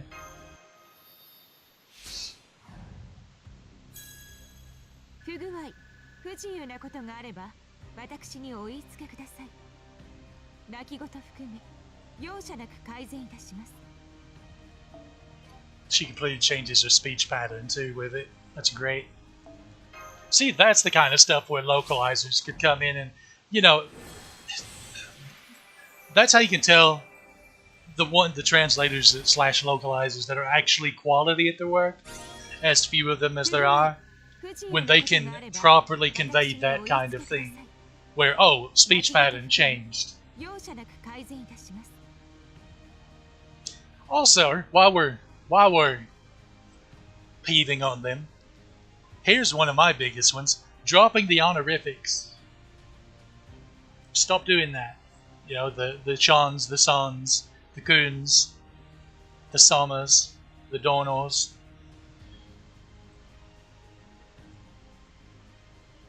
Stop doing that. That informs on character. If someone does not use honorifics with people, it informs. It could be. Again, it informs their character.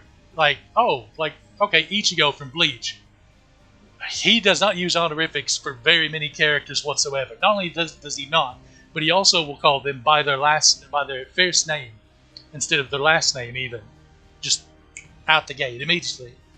This goes to his character, but it also informs the other way for the characters that he does speak respectively to, and uses honorifics and maybe even their last name.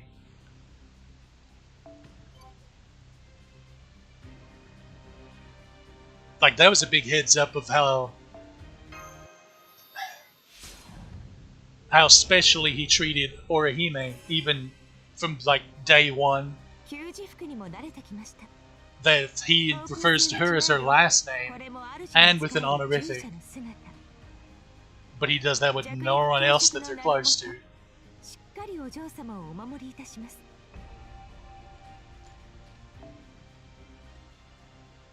That and the other one that annoys me, that greatly annoys me, is when they will sort of keep it, but they translate or attempt to translate the honorific, like sensei.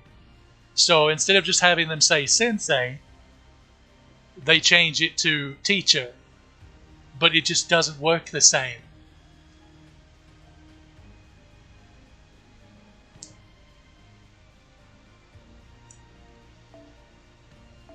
Just keep them the same. Stop translating every attack name, or stop arbitrarily translate, especially because it's like they arbitrarily translate some and then leave the others in Japanese. It's like, how about you just leave them all the same? Works for me. And like, heaven forbid you teach people stuff about Japanese culture by keeping some things untranslated and just like, I miss translation notes. Remember those? Those were nice.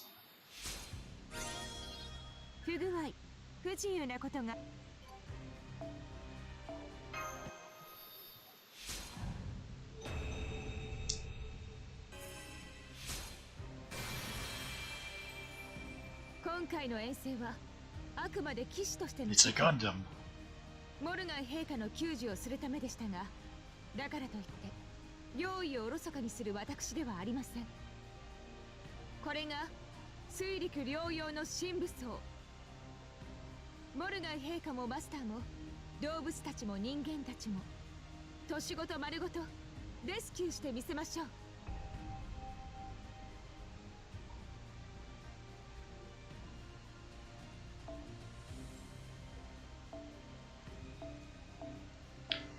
Oh yeah, I forgot that she gives herself super giant trait ビルドアップ完了。 with 次の目標値に向けて予定を組みましょう、マスター。 with her third skill, which is pretty much solely a debuff because it just gives her something that could be used against her. いくらでも注ぎなさい。私に限界はありません。 Because they've still yet to come out with a unit that like buffs super giant servants, of which what is it, like her and Abiki, Summer Abiki, and King Protea. 今日の消火活動も無事終わった。あとは自由時間となるが。何？海も近いことだし、たまには羽を伸ばさないかだと？ついにマスターからの誘いが来ましたわ。いつでも海に入れるよう制服の下にこっそり水着を着ていた努力が報われたのね。いいでしょう。私は牙の種族。海など恐るるに足りません。まずは浅瀬で少しずつ水になりましょう。華麗な泳ぎを見せるのはその後で。妖精国の川では重すぎて浮かべませんでしたが、塩水である海の奇跡を信じて。 I guarantee she's the doggy paddler.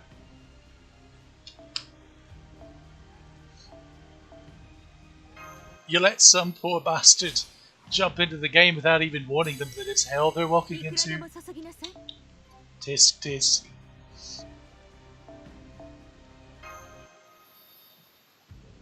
Hopefully they have good luck on their 死後の騎士を名乗るので pools. すもの。体力はあればあるほど役に立ちます。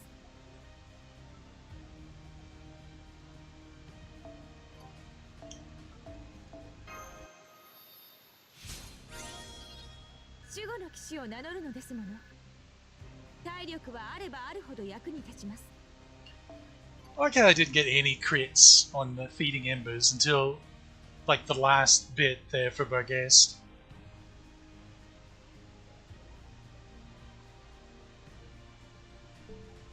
Well done. 我ながらいい調整だ。惚れ惚れしちゃう。 See, I appreciate that theme. I do think that a lot of times people will go a little. A lot of the time, the FGO fan base can get a bit sort of their own worst enemy when it comes to getting new players, because they'll start memeing about stuff and then they'll go too far with it and then just confuse people or put them off.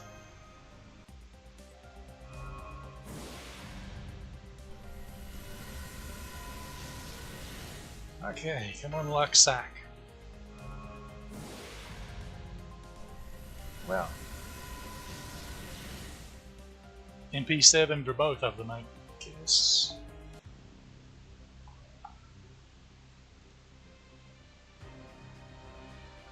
Well, it's a lot of the memes are like the you're hell, that's hell you're walking into, or oh no, or let's see. Okay, a lot of it comes from that brain-dead Giga Vigiar, where he was talking about fate being just ungodly complex and complicated, and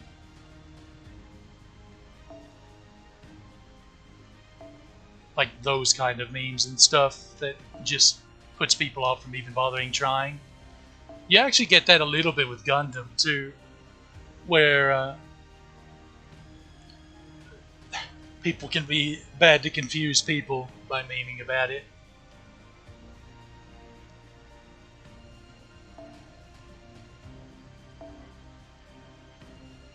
I'm not a fan of he or his ilk, honestly. I'll just say it.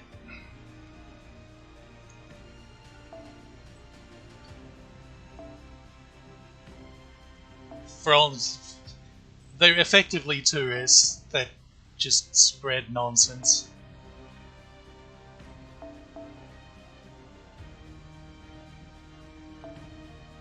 And extremely just irony poisoned. Just drives me up the bloody wall. Just this is like pervasive, especially in the West, where people just can't enjoy things anymore. They like, okay, just click on a review of something, a positive review even, of someone talking about their favorite game, or specifically anime or Japanese game, a Japanese, Korean, just gacha game, or just game in general, or anime, or manga, and just listen. They always have to lead off with a bunch of caveats and like apologies for quote-unquote problematic elements that may or may not be in it. Bunch of nonsense, because they have to like curl up and defend themselves before they've even talked about what they like about their series. It's in like every bloody video.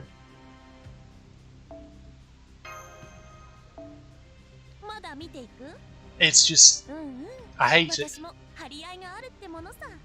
Just bloody enjoy things. It's fiction, it's not real. Calm down. There's a great quote that I see passed around of people will treat fictional characters as if they're real, but treat real people as if they're fictional, and then get upset at you for knowing the difference.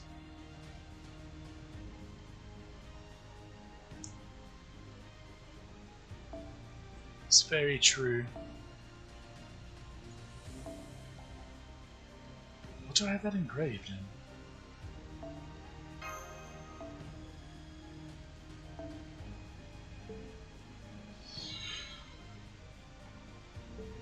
Let me think, is there any other source? Oh, Beowulf, I could level him.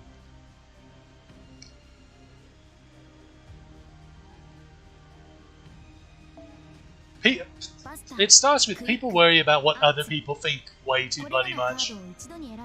They're way too into groupthink. They're like, no, I have to conform to the quote-unquote in crowd.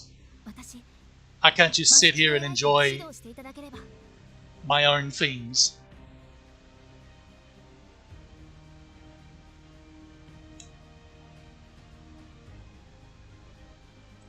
At some point you just have to stand up and say, well, I enjoy watching, reading, or playing this. I'm not hurting anyone. So piss off and actually go and find people that don't treat you that way, and then, oh, congratulations. Those are what you might call friends.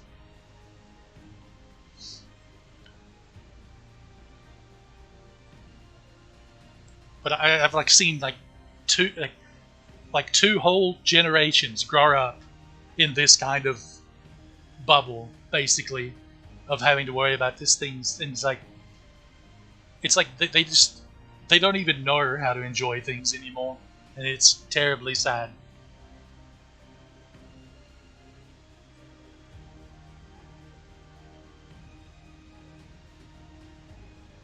Well, we're on all sorts of tangents today. It's one of those streams. Let's be honest. Every one of my streams is one of those streams. What was I going to... Alright, Beowulf. Also. Okay, I do have these that I somehow keep forgetting to get to. So that's 2 rolls. Okay, that'll be 7 quartz because there's an extra 5 that pops up over there. There's also the weekly quartz because I haven't done them yet, so that's an extra roll, so that'd be 10 quartz.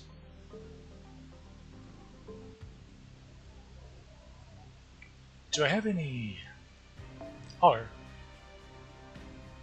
Well, how do you do?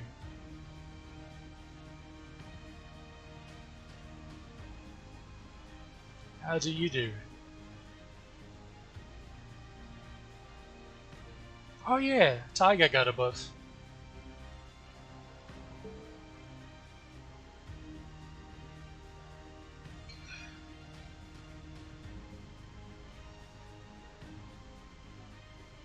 definitely the death nail, the big death nail was COVID coming along and sticking people in their arms, and basically the normies got bored and finally decided to get off their high horse and try this anime thing that all the nerds were talking about when they were in school, and they stuck up their nose at. And then, well, it's partially that, and it's partially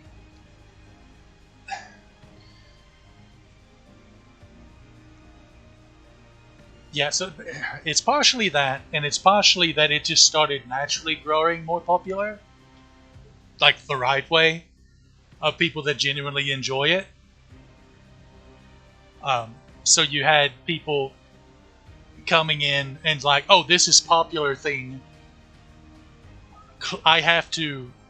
It would reflect well on me if I like popular thing. So I'm going to start watching, reading, whatever it too, even though they don't genuinely have any interest in it beyond the popularity. And then they see a bunch of things that they have no cultural context for, and then they flip their lid and demand it be changed to suit their nonsense sensibilities.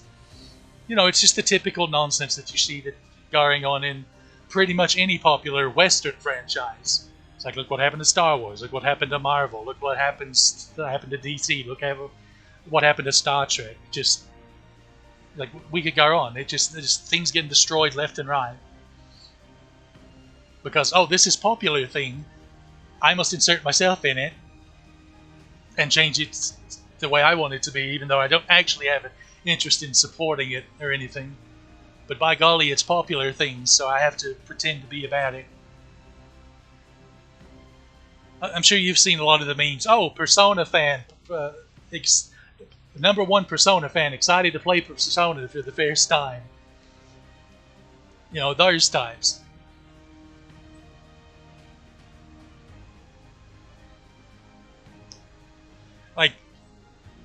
Like YouTube, for example, is full of like, oh, anime hater reacts to anime for the first time, or just anime reactions in general, most of which are watching dub, which makes me want to stick a revolver in my mouth. But that's neither here nor there. Seriously, dubs just hiss. Don't like it. Get away from me. Nonsense.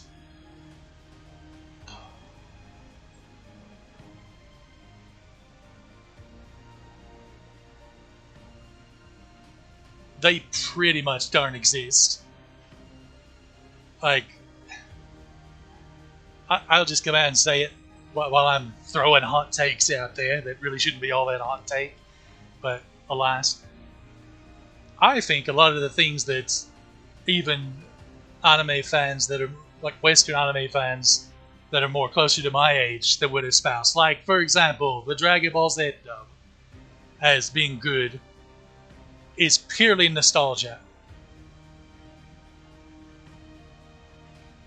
Purely nostalgia.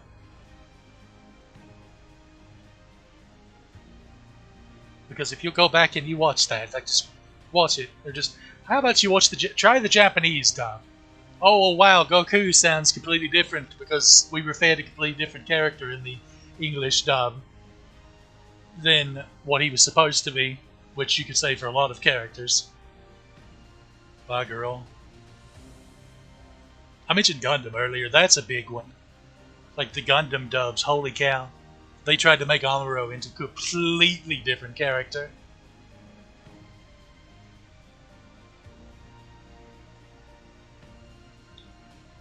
They did that with a lot of things, though.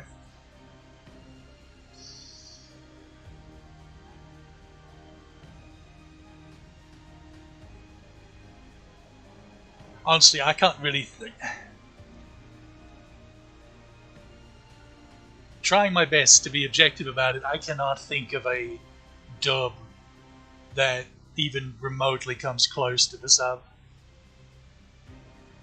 Oh yeah, it's obscene.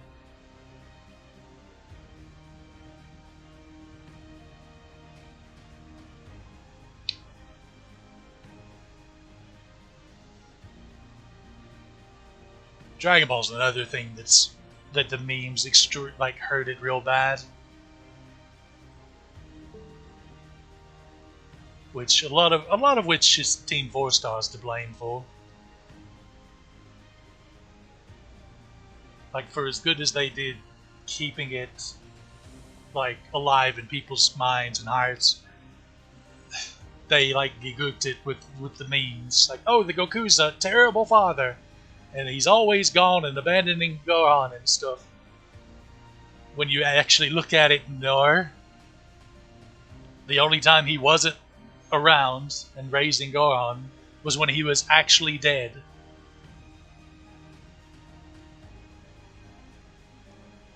Which was just a small sliver of his life. But no, memes. We must meme. About to turn into Kojima here in a second, I guess. Talking about memes. Alright, Beowulf. Suppose I'll raise him for the... He doesn't have any buffs or anything, does he? So he's completely worthless. He's not going to give me any interludes or... I don't know, maybe he's got something. I don't even want to follow him. It's just a waste. I'm not going to use him.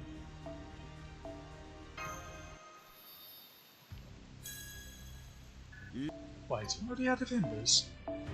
How about that?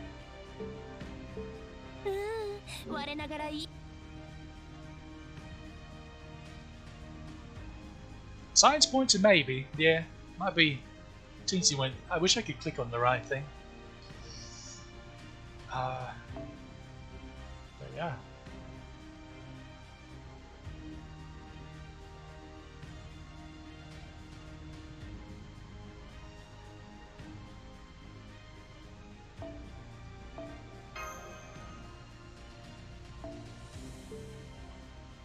This account. I'm kind of in a pickle on this account. So, on my Buster account, I have 120 Mao and over. And on my Quick account, I have 120 Ushi Venture, Kagekiyo. I've not done anyone on my Arts account, although if I could get a 5th copy of Draco, I would probably do her.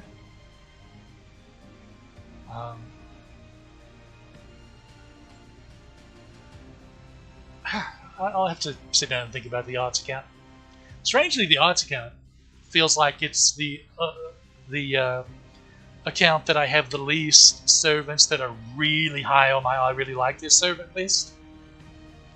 Which is funny because I was always waffling back and forth on making a Buster alt because I was afraid. Because for one, I had I was under the impression that I had pretty much all of the Buster units that I want on my main account. But then it's like, oh no, there's still quite a few that I don't have. That there was enough that the Buster count is sitting real nice for me. Basically.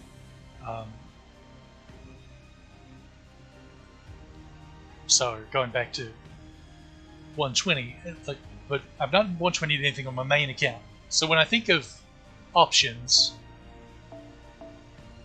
well, Mordred is an option. Okita is an obvious option. I'd lean towards single target unit more, probably. Just gameplay wise. Although Barghest is the thing too. Basically, these three sabers here, Mordred, Okita, and Barghest, are all options. Archer is my weakest class in every single account, and I don't quite understand why.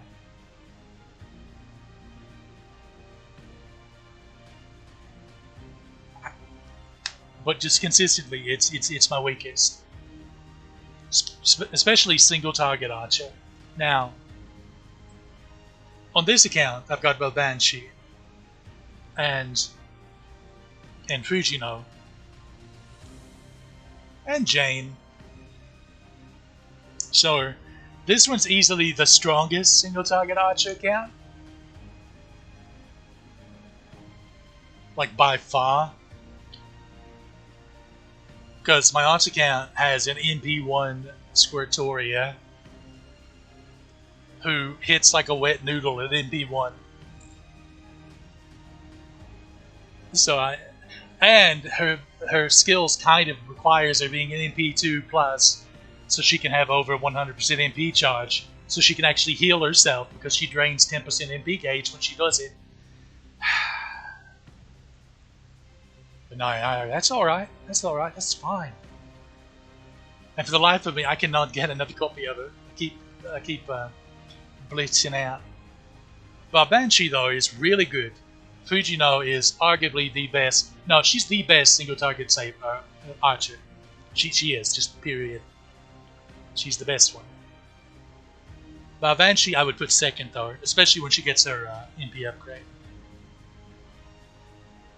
Santa? Which one? Here's Santa Nightingale and Santa Altera.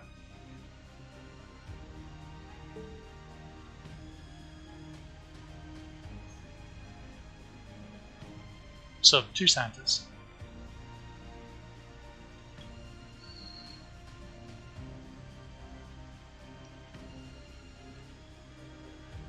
Let's see. Of course, Fujino's only MP1 for now. See, this is why it's extra painful that I got so unlucky here. See, I was hoping that I could at least score like MP4 Melusine and have, you know, like 300-400 quartz left over, maybe. Because in October, there's going to be a banner that has Saber Shiki rated up with Fujino. And I was going to roll for more Fujino copies. But, yeah. Yeah, Attila the Santa, she's riding a sheep.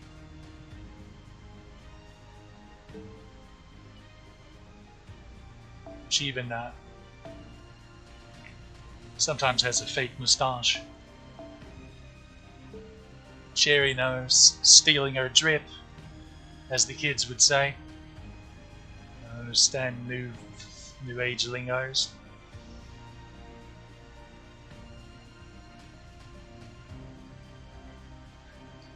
I'm attempting not to rant about that. Don't worry, I will resist for now. But yeah, I'm planning on, if I can get MP5 Fujino Graylinger, I would love to get Bavanshi on my quick account, but the issue is she's never rated up with a quick 5-star. It's always busters, which obviously are worthless on the quick account. That being said, she was already competitive with regular Tristan, despite him having an MP upgrade. But now that she's got one too, she just annihilates him.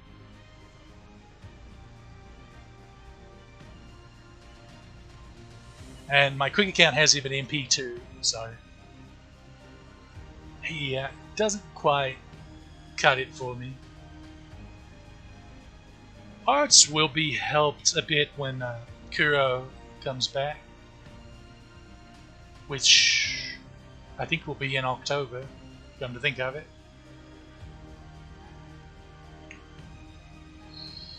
But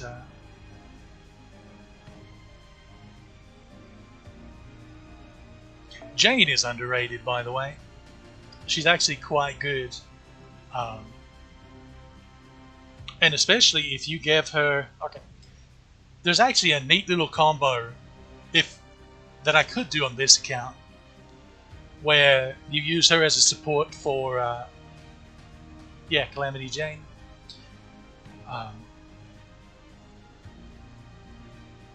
So her third skill uses crit stars to well, it doesn't use the stars, but whatever your star count is, it triggers extra effects, a lot of which are really bloody good. It's like, well, obviously 50 is the highest, Well, how could you get that? Well, there are plenty of 20 Star Bomb craft essences that we get from events. And I want to say her Bond CE maybe even gives you 20. I wouldn't swear to that, and I don't think I have it. Because she's only, I thought about getting her a Bond CE, but I keep forgetting to do so. Oopsie. You can use her in combination with Estrella.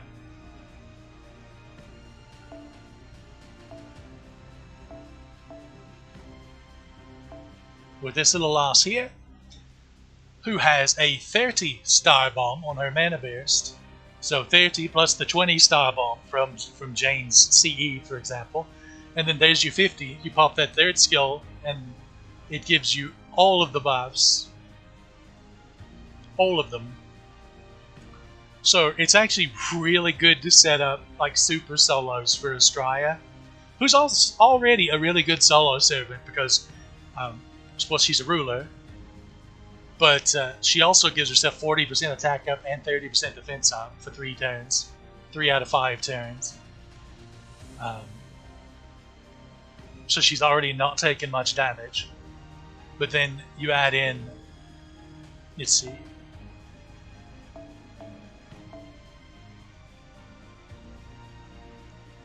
Well, Jane will do it. Let's see, so increased buff success rate, that's useless, but increases crit strength. Star Gather rate. Gives 1 turn evade. Ignore Invuln. That one's less useful after Estrella's buff, since she gives herself Ignore Invuln on her MP. But it helps when you don't have it yet. As well as Battery. And another thing, see, Estrella's Battery is... Let's see. Estrella's Battery is 20%.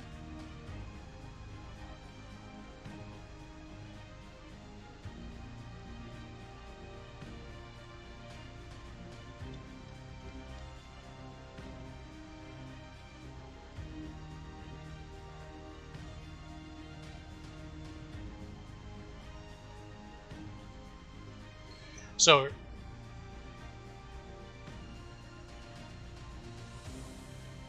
Estrella's Battery is 20%. That's her third skill.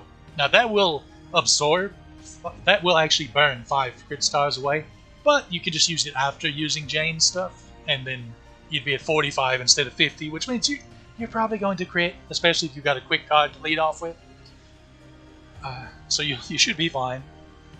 But this is also 20%, but Jane's second skill gives 10% in an AoE to everyone. With Estrella, yeah, basically what I'm getting at here is if say you don't have her second A pinned, which, okay, in this case you wouldn't need it because she could get a 50 starting NPCE and she could MP turn 1 with just her own Battery and Jane's skills.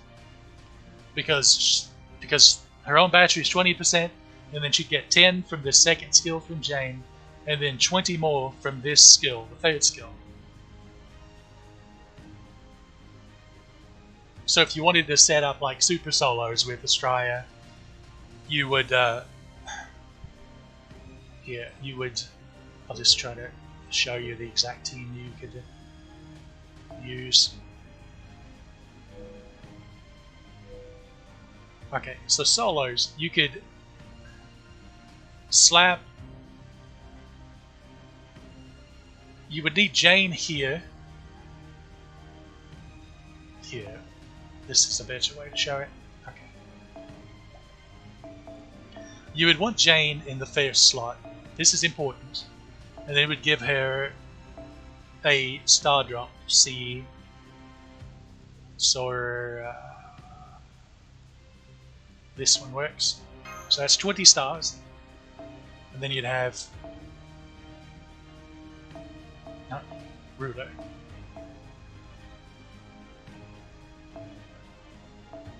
Wrong Blondie. There she is. So you'd slap her and then you'd put like a 50% starting CE. Honestly, Golden Sumo might be better because that juices her attack up so much.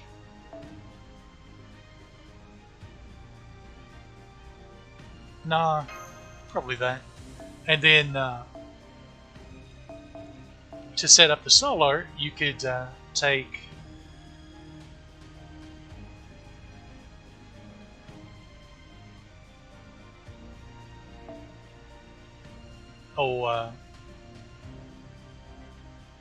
Shen-Gong here, and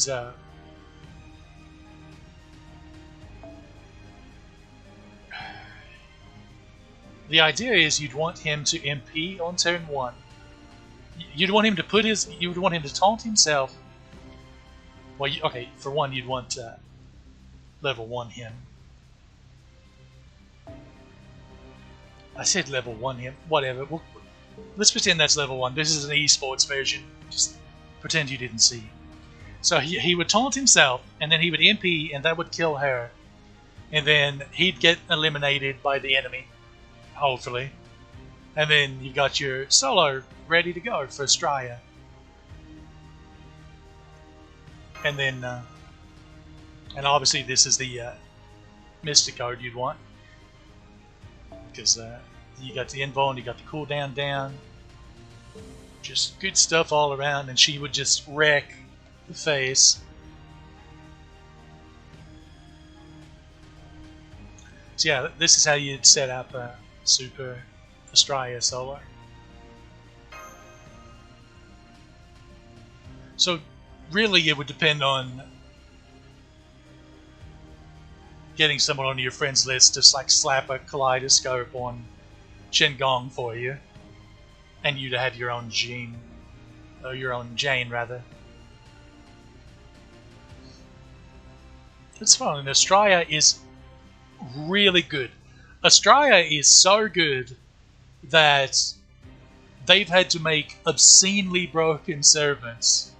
Namely, okay, she's so good that they made a 5-star version of her, essentially, in Ruler Kenshin, Ruler Kagetora, Ruler Nagao, whatever you want to call her. This little turd. They made a 5-star version of her, which is a single target arts ruler, that has an insane kit, and she's still, like, competitive with her, despite being a 4-star. And she even keeps up with things like Draco, things like Berserker Castoria, things like Grimhilda, despite the latter two being Berserker and getting a bonus damage. Like, she's that bloody good. She pierces the invuln, she does obscene anti-evil damage.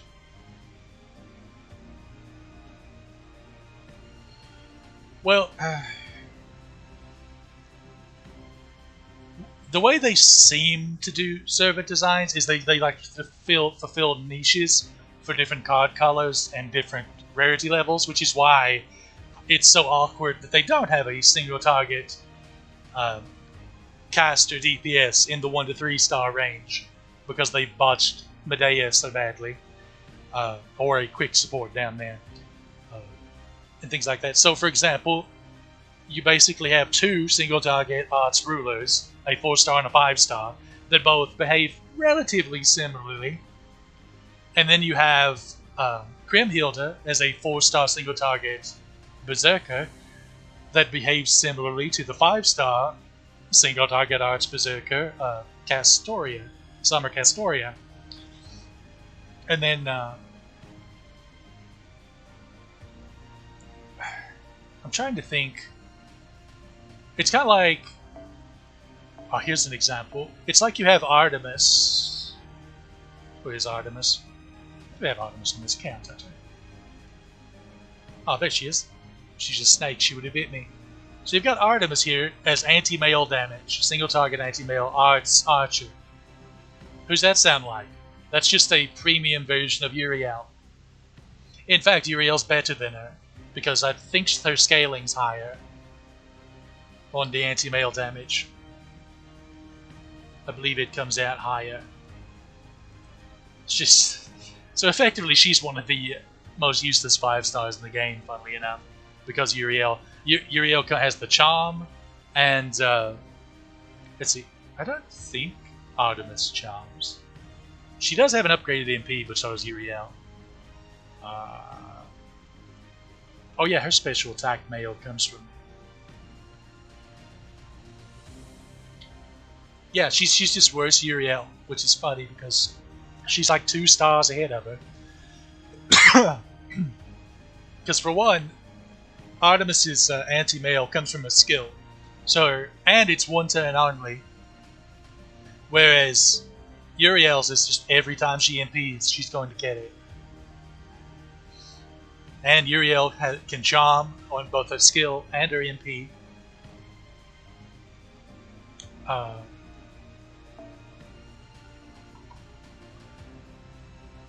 Uriel actually has a battery, even though it's one of those wonky vampire batteries that gives like 26% or some odd number that they really should have fixed by now, standardized, but for whatever reason they're stubborn about it. Like they and Camilla all have that issue where they, if it was just a solid 30%, then it would be really nice, really convenient. Like for example, the Banshee here has effectively the same skills, but both of these are 30%. It's no like, oh, it's not like, oh, 27% for one and 26 for the other. That's actually something they've been slowly doing, is going back through with the classic star bombs, the generic star bombs, like these. Like this used to just be, what was it, Inspiration, I think is what it was called, where it was just like a 13 star bomb or a 14 star bomb, and they'll buff it up to 15 or even 20 sometimes, and typically add other effects like this one with the star gather rate on Buster and the crit strength up, which was a really good buff. Just like they did, I thought she had one too. Yeah, she did. Regular Artoria had one. They added her battery for her. That was a long time ago though. Long time ago.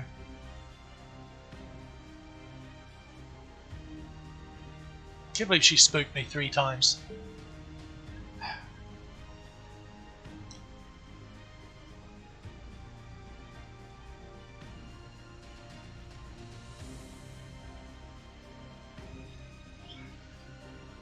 Leonidas definitely deserves some love. At the no, I wouldn't go as far. I wouldn't say he needs a buff, because frankly, he's actually really good.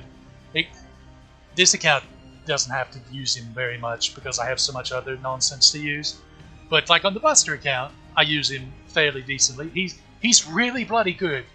Like his kit's really good. He actually gets his MP pretty quickly, and it's a good MP. And it gives him like 3 turns of taunt as opposed to his single turn taunt. And like the defense up, and just the star bomb, and then the Buster up he gives everyone, and the attack up when you do proc his guts. He's actually really good, but he's overlooked because he's a low star, unfortunately. But at the very least, he is like years past due on getting an animation update, and it's shameful that they haven't yet. It's shameful that we have so many servants still using day 1 animations and throwing caster balls around. It's nonsense.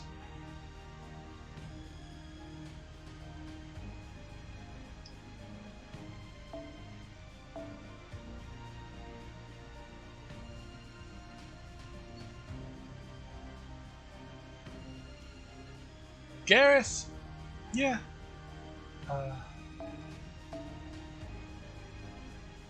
She's pretty decent too, actually. I'd say, like,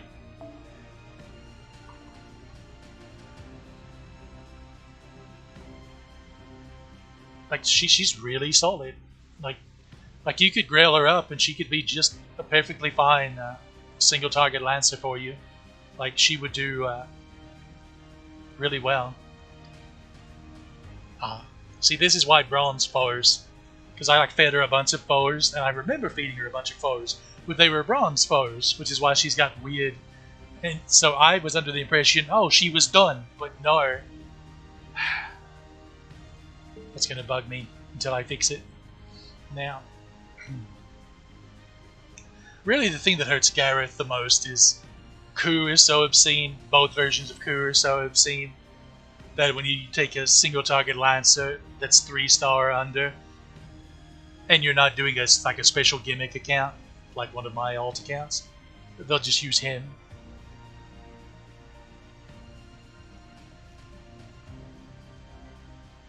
I mean, she could, let's see.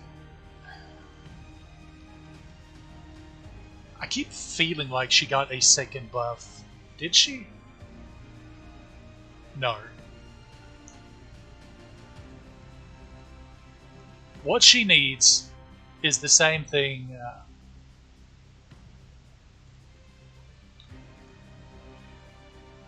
Basically, what she needs is the same thing any low tier, low star DPS could use, and that's purely just an MP upgrade to pull their damage up some. That's the only thing they're really lacking. Because she has a good kit, and she has Pierce Invuln that scales if she can get her MP up quickly, because she lowers defense for 3 turns. So it scales. Like, that's good stuff. She's got guts, she's got lots of defense up, lots of star bombs and attack ups and the like.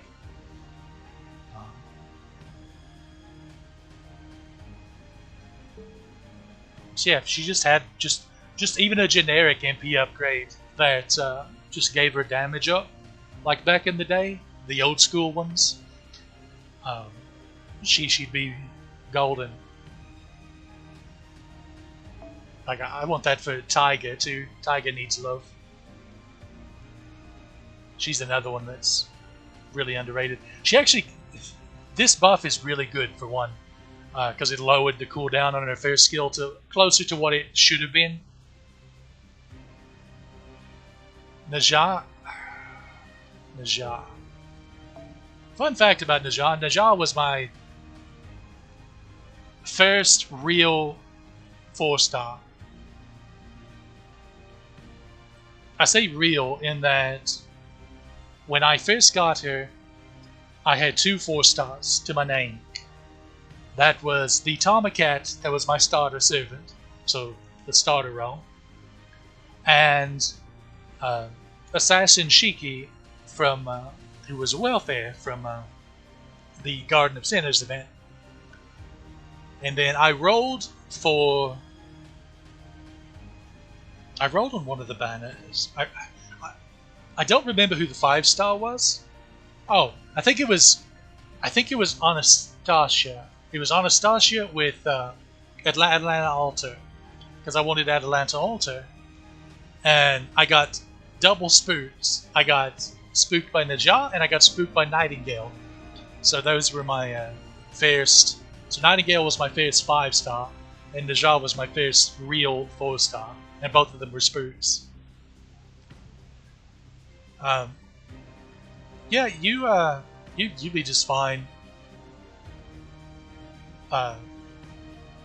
leveling her and working on her. She's actually pretty stout, especially after her buffs. Like, she's quite decent. She's got, she's got guts, so she's got survivability. She's got solid damage steroids. She's got an upgraded MP. Let's see, so she's got 20% on her quick and buster out, and 30% crit strength, all for 3 turns. So that's decent. She makes stars pretty decently. 20% MP battery isn't the best. Third skill, anti-demonic, 50% damage up as well as 30% defense up, as well as debuff cleanse and a 15 star bomb. She gives herself MP damage up on her MP, and so yeah, she's quite solid. Good little AOE Buster Lancer. She's not Canis or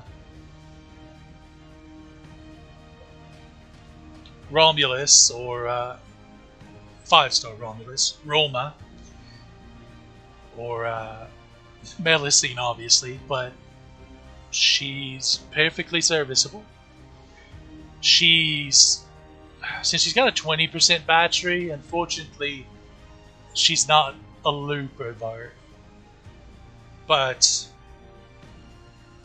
if you need an AOE Lancer in a boss fight, she could do fine because she's got survivability.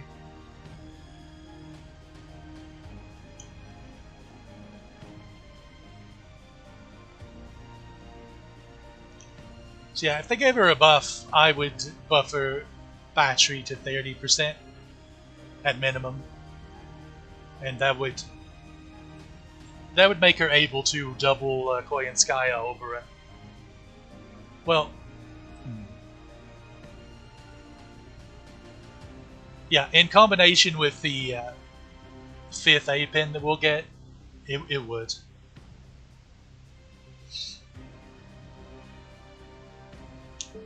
Again, a lot of it just depends on what other AoE Lancers you have. Because the 3 permanent AoE, the 2 permanent AoE Arts Lancers, so Finn and Percival, are both outstanding, especially Percival. And then if you have Lambda here, she's also really good, but she's limited, so. And of course Parvati was like the original quick looper.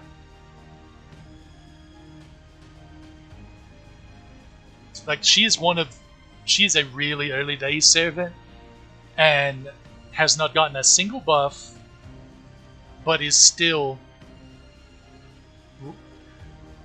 let's see, I think she still may be the best AoE quick lancer.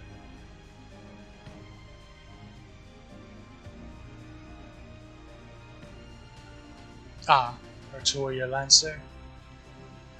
Well, at least she can double Koyan 3-turn loot for farming, because she has a 50% battery, I'm pretty sure. But yeah, if you like Najah, I mean, let's be honest. If you like any servant, go ahead and go for it. Sure, you might not be able to do certain things with them, but you will be able to find uses for them. People can get a little too meta slavey about that kind of thing, to where they think, oh, it's either the best thing I can do or it's garbage, and there's no in between, which is a shame.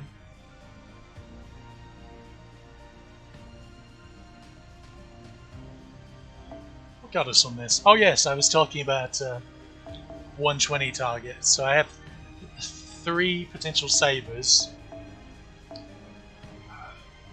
potentially 1 archer, but since I'd be lucky to get any copies of it with what little quartz I'll have by then.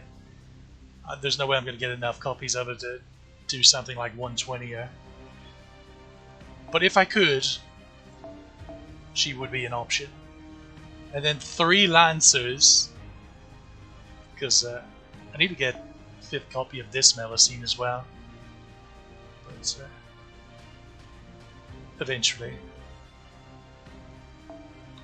Erestrial's funny because I had her MP3 for a long time, and then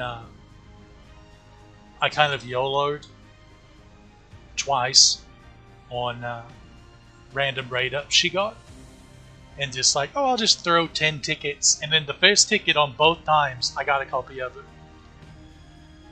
So I was like, okay, she's done now.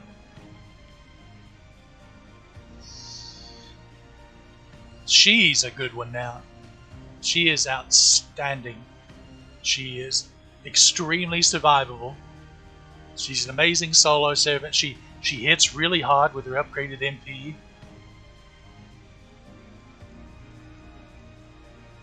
She's got nice hard survivability. She's got soft survivability with the HP and defense up from her third skill.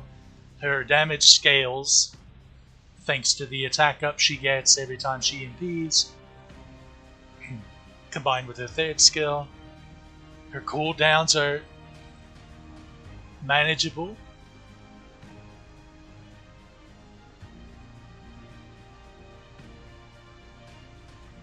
It's just good stuff, good stuff.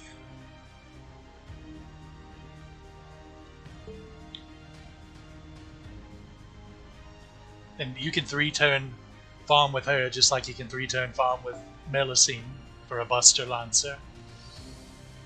Of course, Melusine can do it with Black Grail, so that's cheating a bit, but if you don't need the extra damage,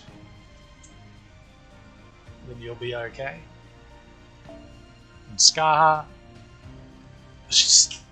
when she gets... So, I've mentioned this multiple times throughout the years, but I adore the cleverness of this buff. The buff they gave her first buff here, well, second buff because she got an MP upgrade first. Because what they did was, for one, they made it targetable instead of just on herself, which that is kind of less important. Although you can use Skaha as an extra quick support in a pinch back in the day, when you only had like her and like pre-Scotty even, you could use the Skaha with like Atalanta or Atalanta Alter because their stuff is either AoE or targetable. With like Wu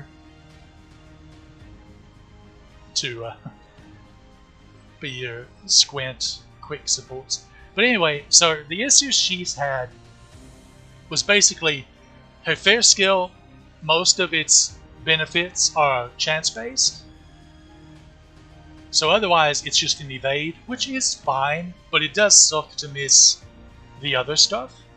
So that was a problem. It's like that being a high chance to miss. And then her MP gain is garbage. Frankly, it's just, it's bad.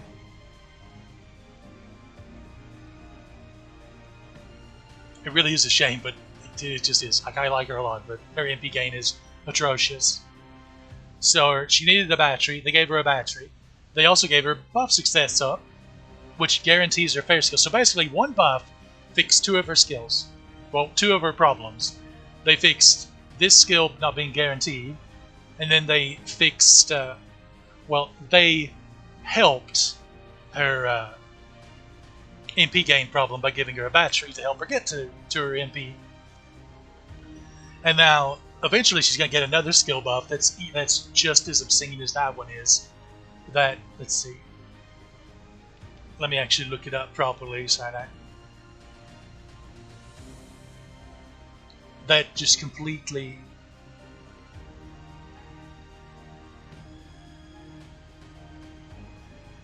So for one, it makes her anti-divine and anti-undead 3 turns instead of 1.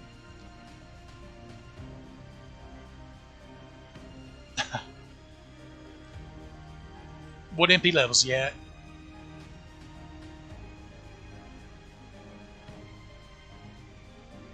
So it makes her anti-divinity and anti-undead. Reminder that those are both 100%. By the way, they're not like 30 or 50%. They're 100% damage, anti-damage. And it also gives her a 3 times 20% MP battery when she attacks. MP3, that's interesting. He should... That's respectable. He should be... Obviously, you've done his MP upgrade.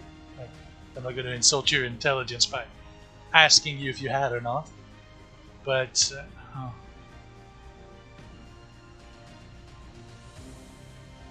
Honestly, mine's MP too, and it's not like...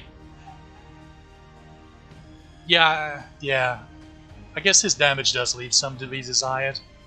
There is a reason why I'm so desperate to try to get another single target archer for that account.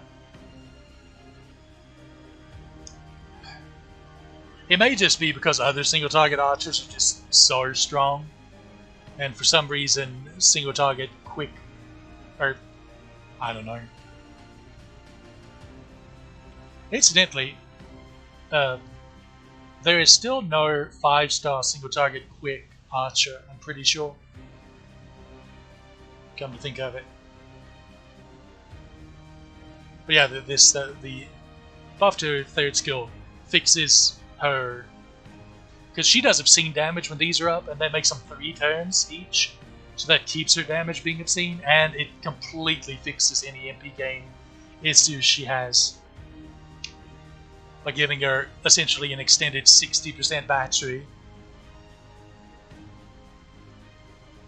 So yeah, she becomes even more bonkers with that.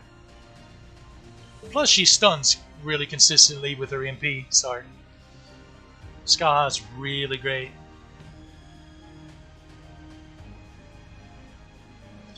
You can't go wrong with like grailing up a Ku to 100 or higher, or a Skaha, or Enkidu. Really, Lancers in general are really strong, AoE or single target. And of course Melusine, because Melusine is really good as a single target Lancer with just 2 skills. And obviously an outstanding AoE Lancer as well.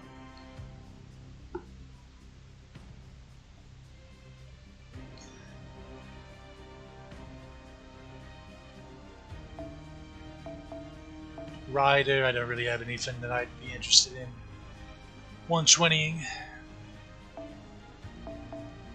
Caster, why even look there?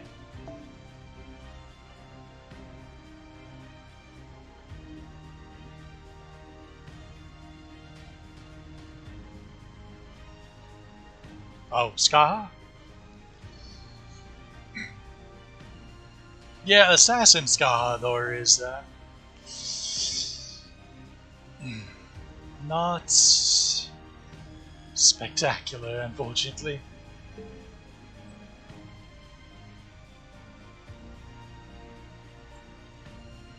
The buff didn't. The buff was odd too, because it didn't really fix any of her issues. But at least it wasn't a buff that made her worse, like the worst buff in the game, which was the one they gave to Jekyll and Hyde, that actively made him worse. Although there is one that's close to that one that I feel like slipped by most of the player base, and that's actually, where is she? Artoria's second skill buff. So Jekyll's buff is so bad because he basically MPs only to immediately die without really doing anything. So all you did was give him a massive battery so he can die quicker, is effectively what they did.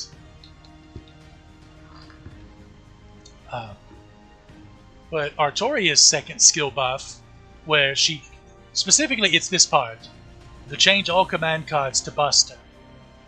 That's the issue. Because the MP strength up is amazing, the Buster up is spectacular, and obviously. Yeah. The issue is changing all her command codes to Buster. The problem with that is, so with her overcharge effect, she gains at base 20% MP gauge back. So what you could do is you could MP and then hold on, let me scroll down to her. The idea would be to MP Arts, and she would just about pretty much get her MP back for the next turn. So essentially, she was like pre-Koyanskaya Buster Looper kind of deal. Mordred was the same. Mordred has the same capability. Now only Mordred could feasibly do that. But now, since her second skill, which is her big damage skill, changes all her command cards to bust her, you can't do that anymore.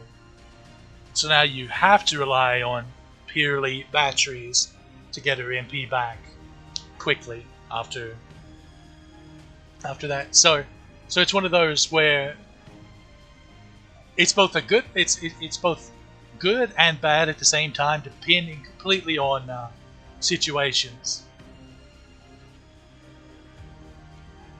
They could fix it simply by making it a choice. You could choose to turn all your command cards to Buster or not. And at the time they did it, they hadn't really done a mechanic like that where you could choose something like that. But now that, like, Kukulkan's a thing where every skill gives her a choice and stuff like that, I feel like that's something they should go back and do. But that would require effort on their part. And, well,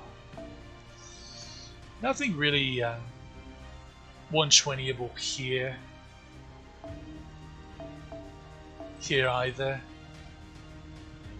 Although, I don't know, maybe if I got luckier on Morgan back in the day. If I could get her MP5 eventually, she would be an option. Although if I keep getting spooked by Estrella, she might be too, just because of the sheer amount of coins I might have for her. The thing about it is, I feel like so few of the player base, it's kind of, it has kind of had the realization of that oh, sometimes this buff hurts her. Just because, again, most people just double Koyanskaya, Oberon, call it a day. So they never come across that. So I feel like it's never going to come to the developers' awareness to fix in the first place. Nothing there. Nothing there. BBBB.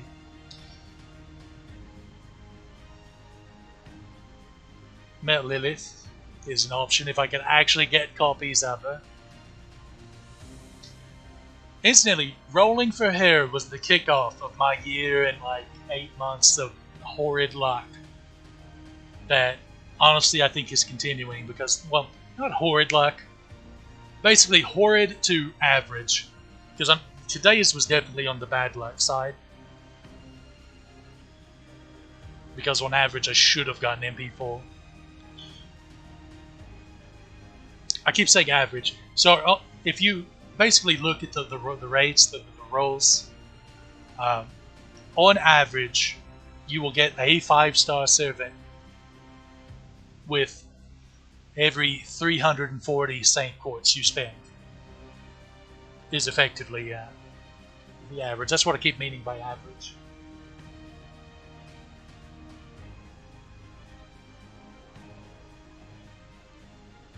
Oh, Arjuna. Oh, but yeah, she was the first banner because I had to pity the one copy of her that I got. It was like, it was as much quartz as I rolled today to get one copy of her.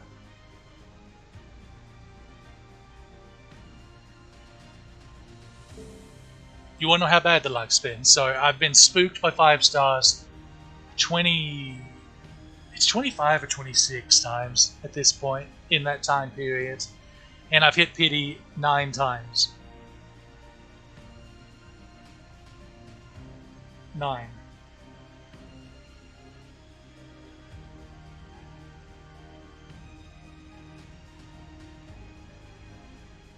And what's worse is every single one of the spooks, except for the ones on this account, are completely unusable because they're the wrong card type.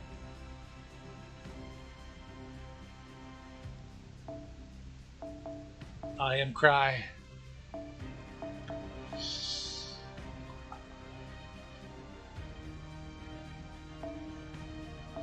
obviously I don't have anything there.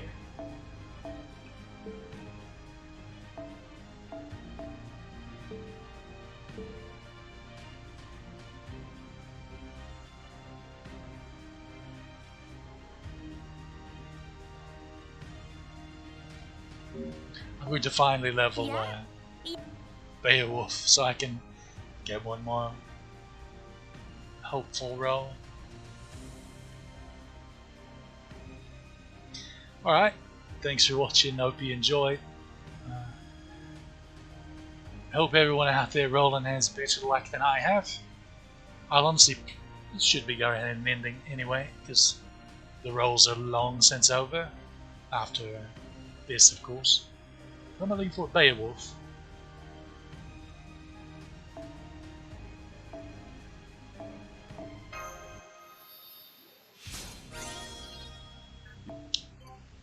So, for me, rolling wise, the next time will be 3 or 4 days when the Summer Ibuki banner comes back. Wait, I don't think she comes back immediately. I think it's an extra day or two before her banner actually starts. Because their weird rotation.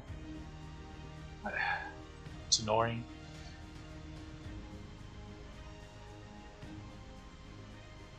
I'll be rolling, hopefully gonna get some more copies of it on my arts account.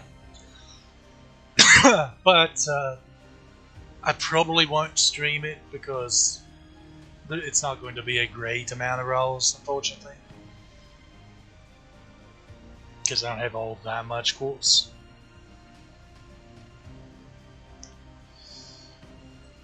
So, if you're talking just damage, between Summer Melusine and Ibuki, Summer Ibuki wins damage-wise, except against Earth enemies, where Melusine will win just barely.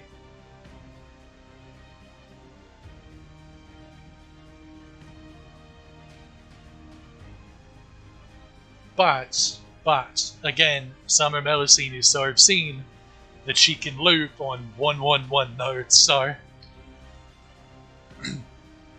and people say that Summer Ibuki's better in boss fights because like defensive buff removal and stuff, but she's also a very squishy berserker. They can go pop real quick. And Summer Melusine's a ruler, so she's really tanky, so she can stick in there longer. And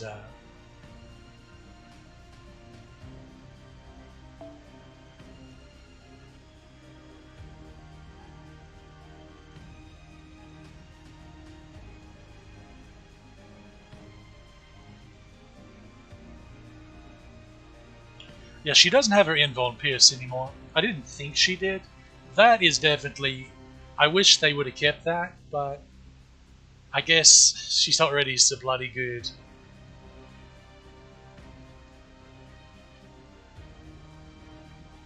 That's not wholly necessary. Honestly, you could, since her battery is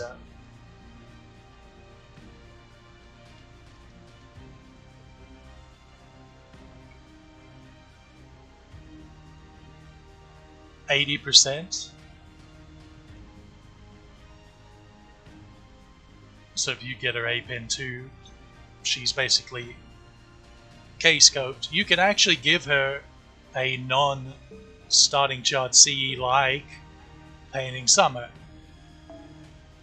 Or not Painting Summer, Honey Lake rather.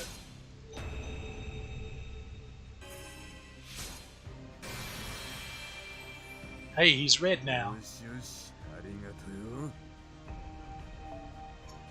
At least he's an older servant and has like no voice lines.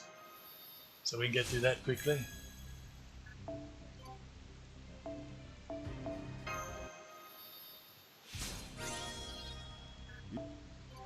Yeah, so she has an 80% battery. You can slap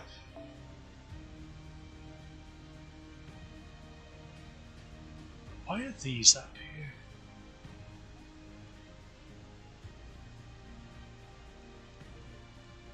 I don't understand. You slap Honey Lake on a to give her indoor invuln. Of course, if you wanted the starting charge, there's always. I suppose this is a good time to do my little PSA about useful craft essences you can get in the Rare Prism shop. If you need Invuln Pierce, and you don't have Honey Lake, and you don't have Origin Roulette or something, you can get Sweet Crystal from the Rare Prism shop. 5 Rare Prisms per copy. Naturally, it's Invuln Pierce plus 50% start engage, or 30% start engage if you're not in MLB. It's also full attack, but it's not really one you want to really level, because there are obviously much better ones out there, like these.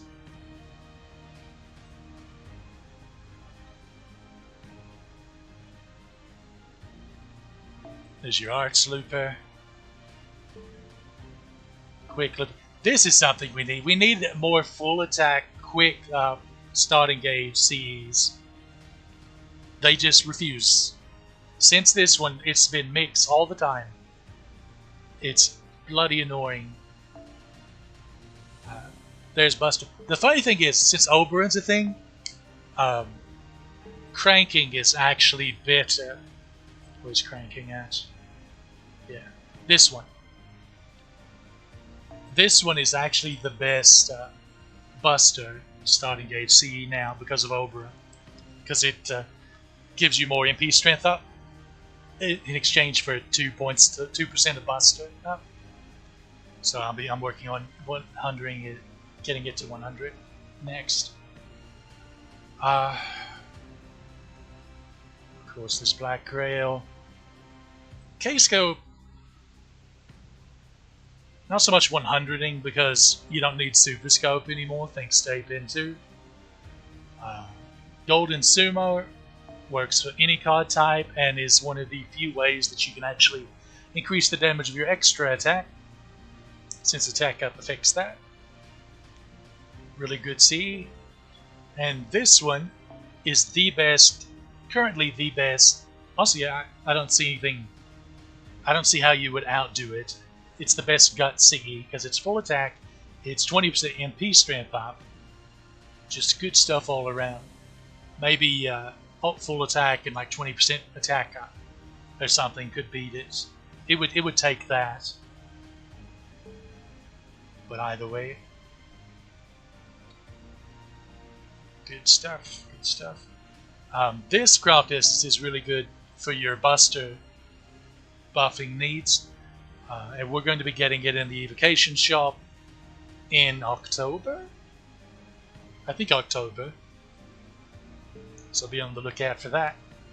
Or maybe it comes a little later. But whatever. When it comes back, it's one to keep an eye out for. Trying to think if there's any more that I want to mention. Oh. So, a taunt CE is really useful. But a lot of people don't have Poster Girl because she was only on limited banners and like twice. And they haven't brought her back yet. They really should Rare Prism her at this point, but I don't think she has been. However, there's good news, because one of the Cardea Boy collections that you can get here, I don't think I've used it yet on this account, because I have Poster Girl. Let's see.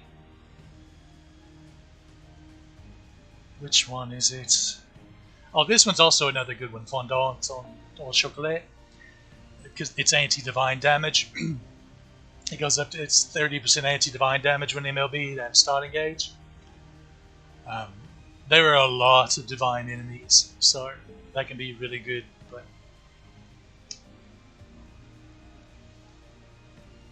that covers a lot of stuff. Okay. Wait. Did I pass it up? Apparently I did. Scrolled too bloody far. I'm pretty sure I haven't used it yet. Is it this one?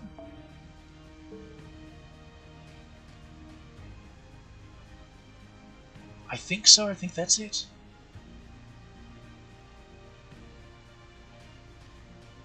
Over.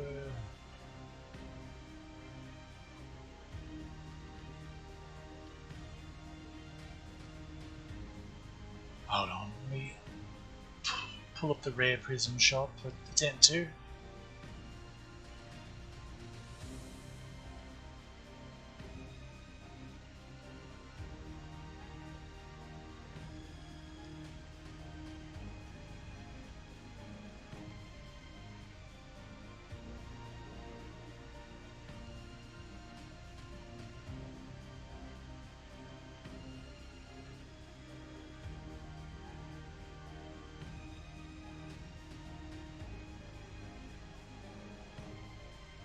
Okay, it's the 2017, so not this one.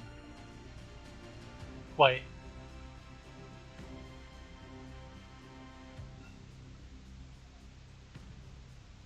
Okay, no, it is this one. So 2019, this Cardia Boys collection. So 3 rare prisms.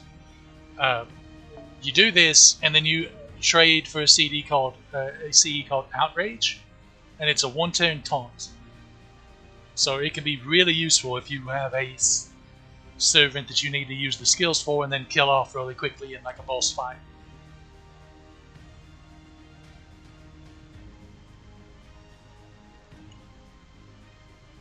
So you can get that here. So getting that, and then Sweet Crystal, which I already showed you, and Anniversary Blonde, the Mystico, is also really nice. If you like to solo and stuff, at least. With its guts and its starball and stuff. It can be useful. It can be useful in certain fights that you want to burst down in a solo pretty quickly, as opposed to kind of outlasting, in which case obviously Atlas Mystico is better. まだ見ていく？ううん。ようこそ、レオナルド・ダ・ヴィン。 Well, the good news is, at least for Buster craft instances. Oh no, where is he? Where'd I get to?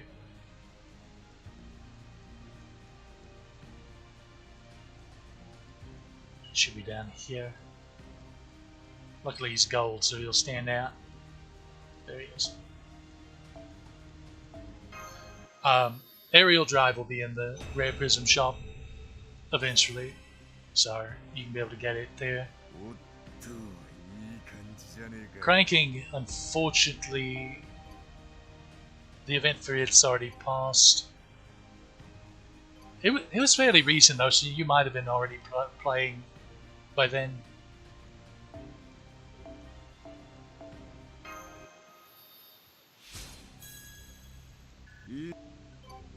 I keep saying this, I'm not even sure if you're a newer player. I don't know why I got that impression at some point, just ran with it.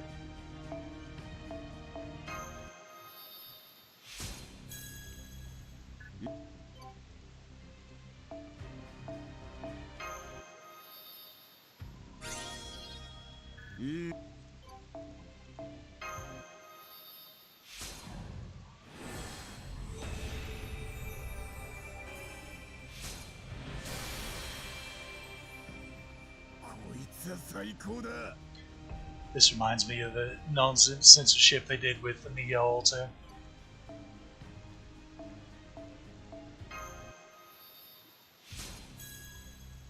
It's just silly.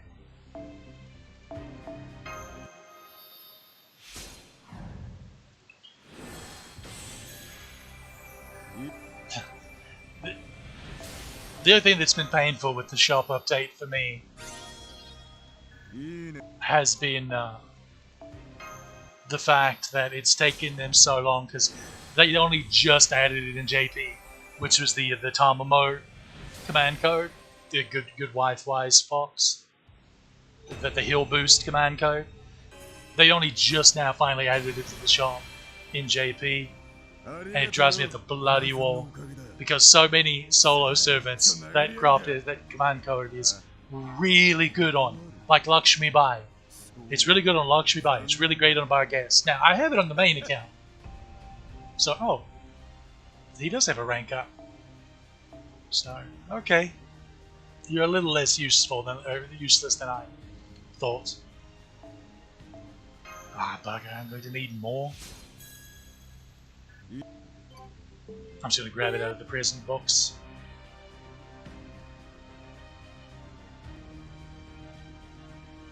Sure. I think that'll do, probably.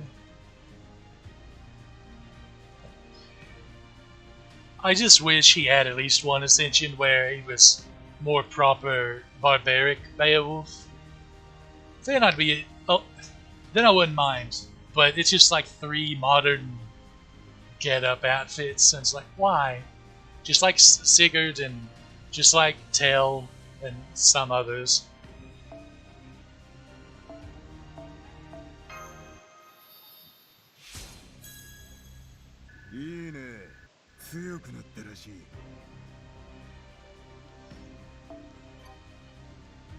Yeah, hope you enjoyed the Strya shenanigans.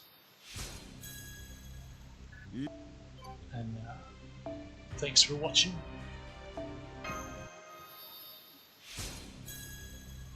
Of course, it's going to take every last ember.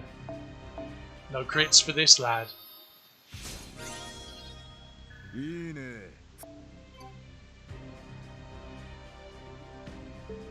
そろそろクエストに戻る？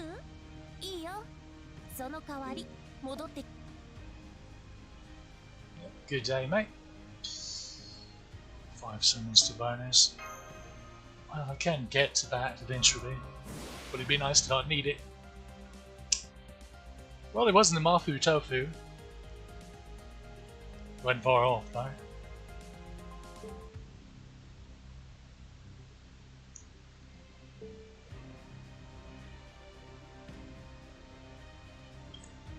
I guess it's a good time to spend the rest of my day grinding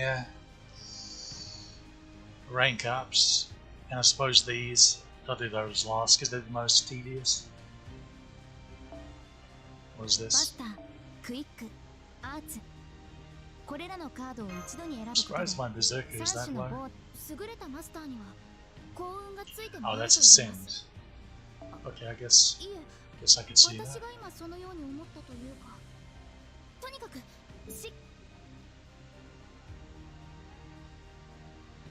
Alright, I reckon that'll just about wrap this one up. Next time we will hopefully, and I keep saying this every time, but hopefully we'll start Digimon World 2 playthrough.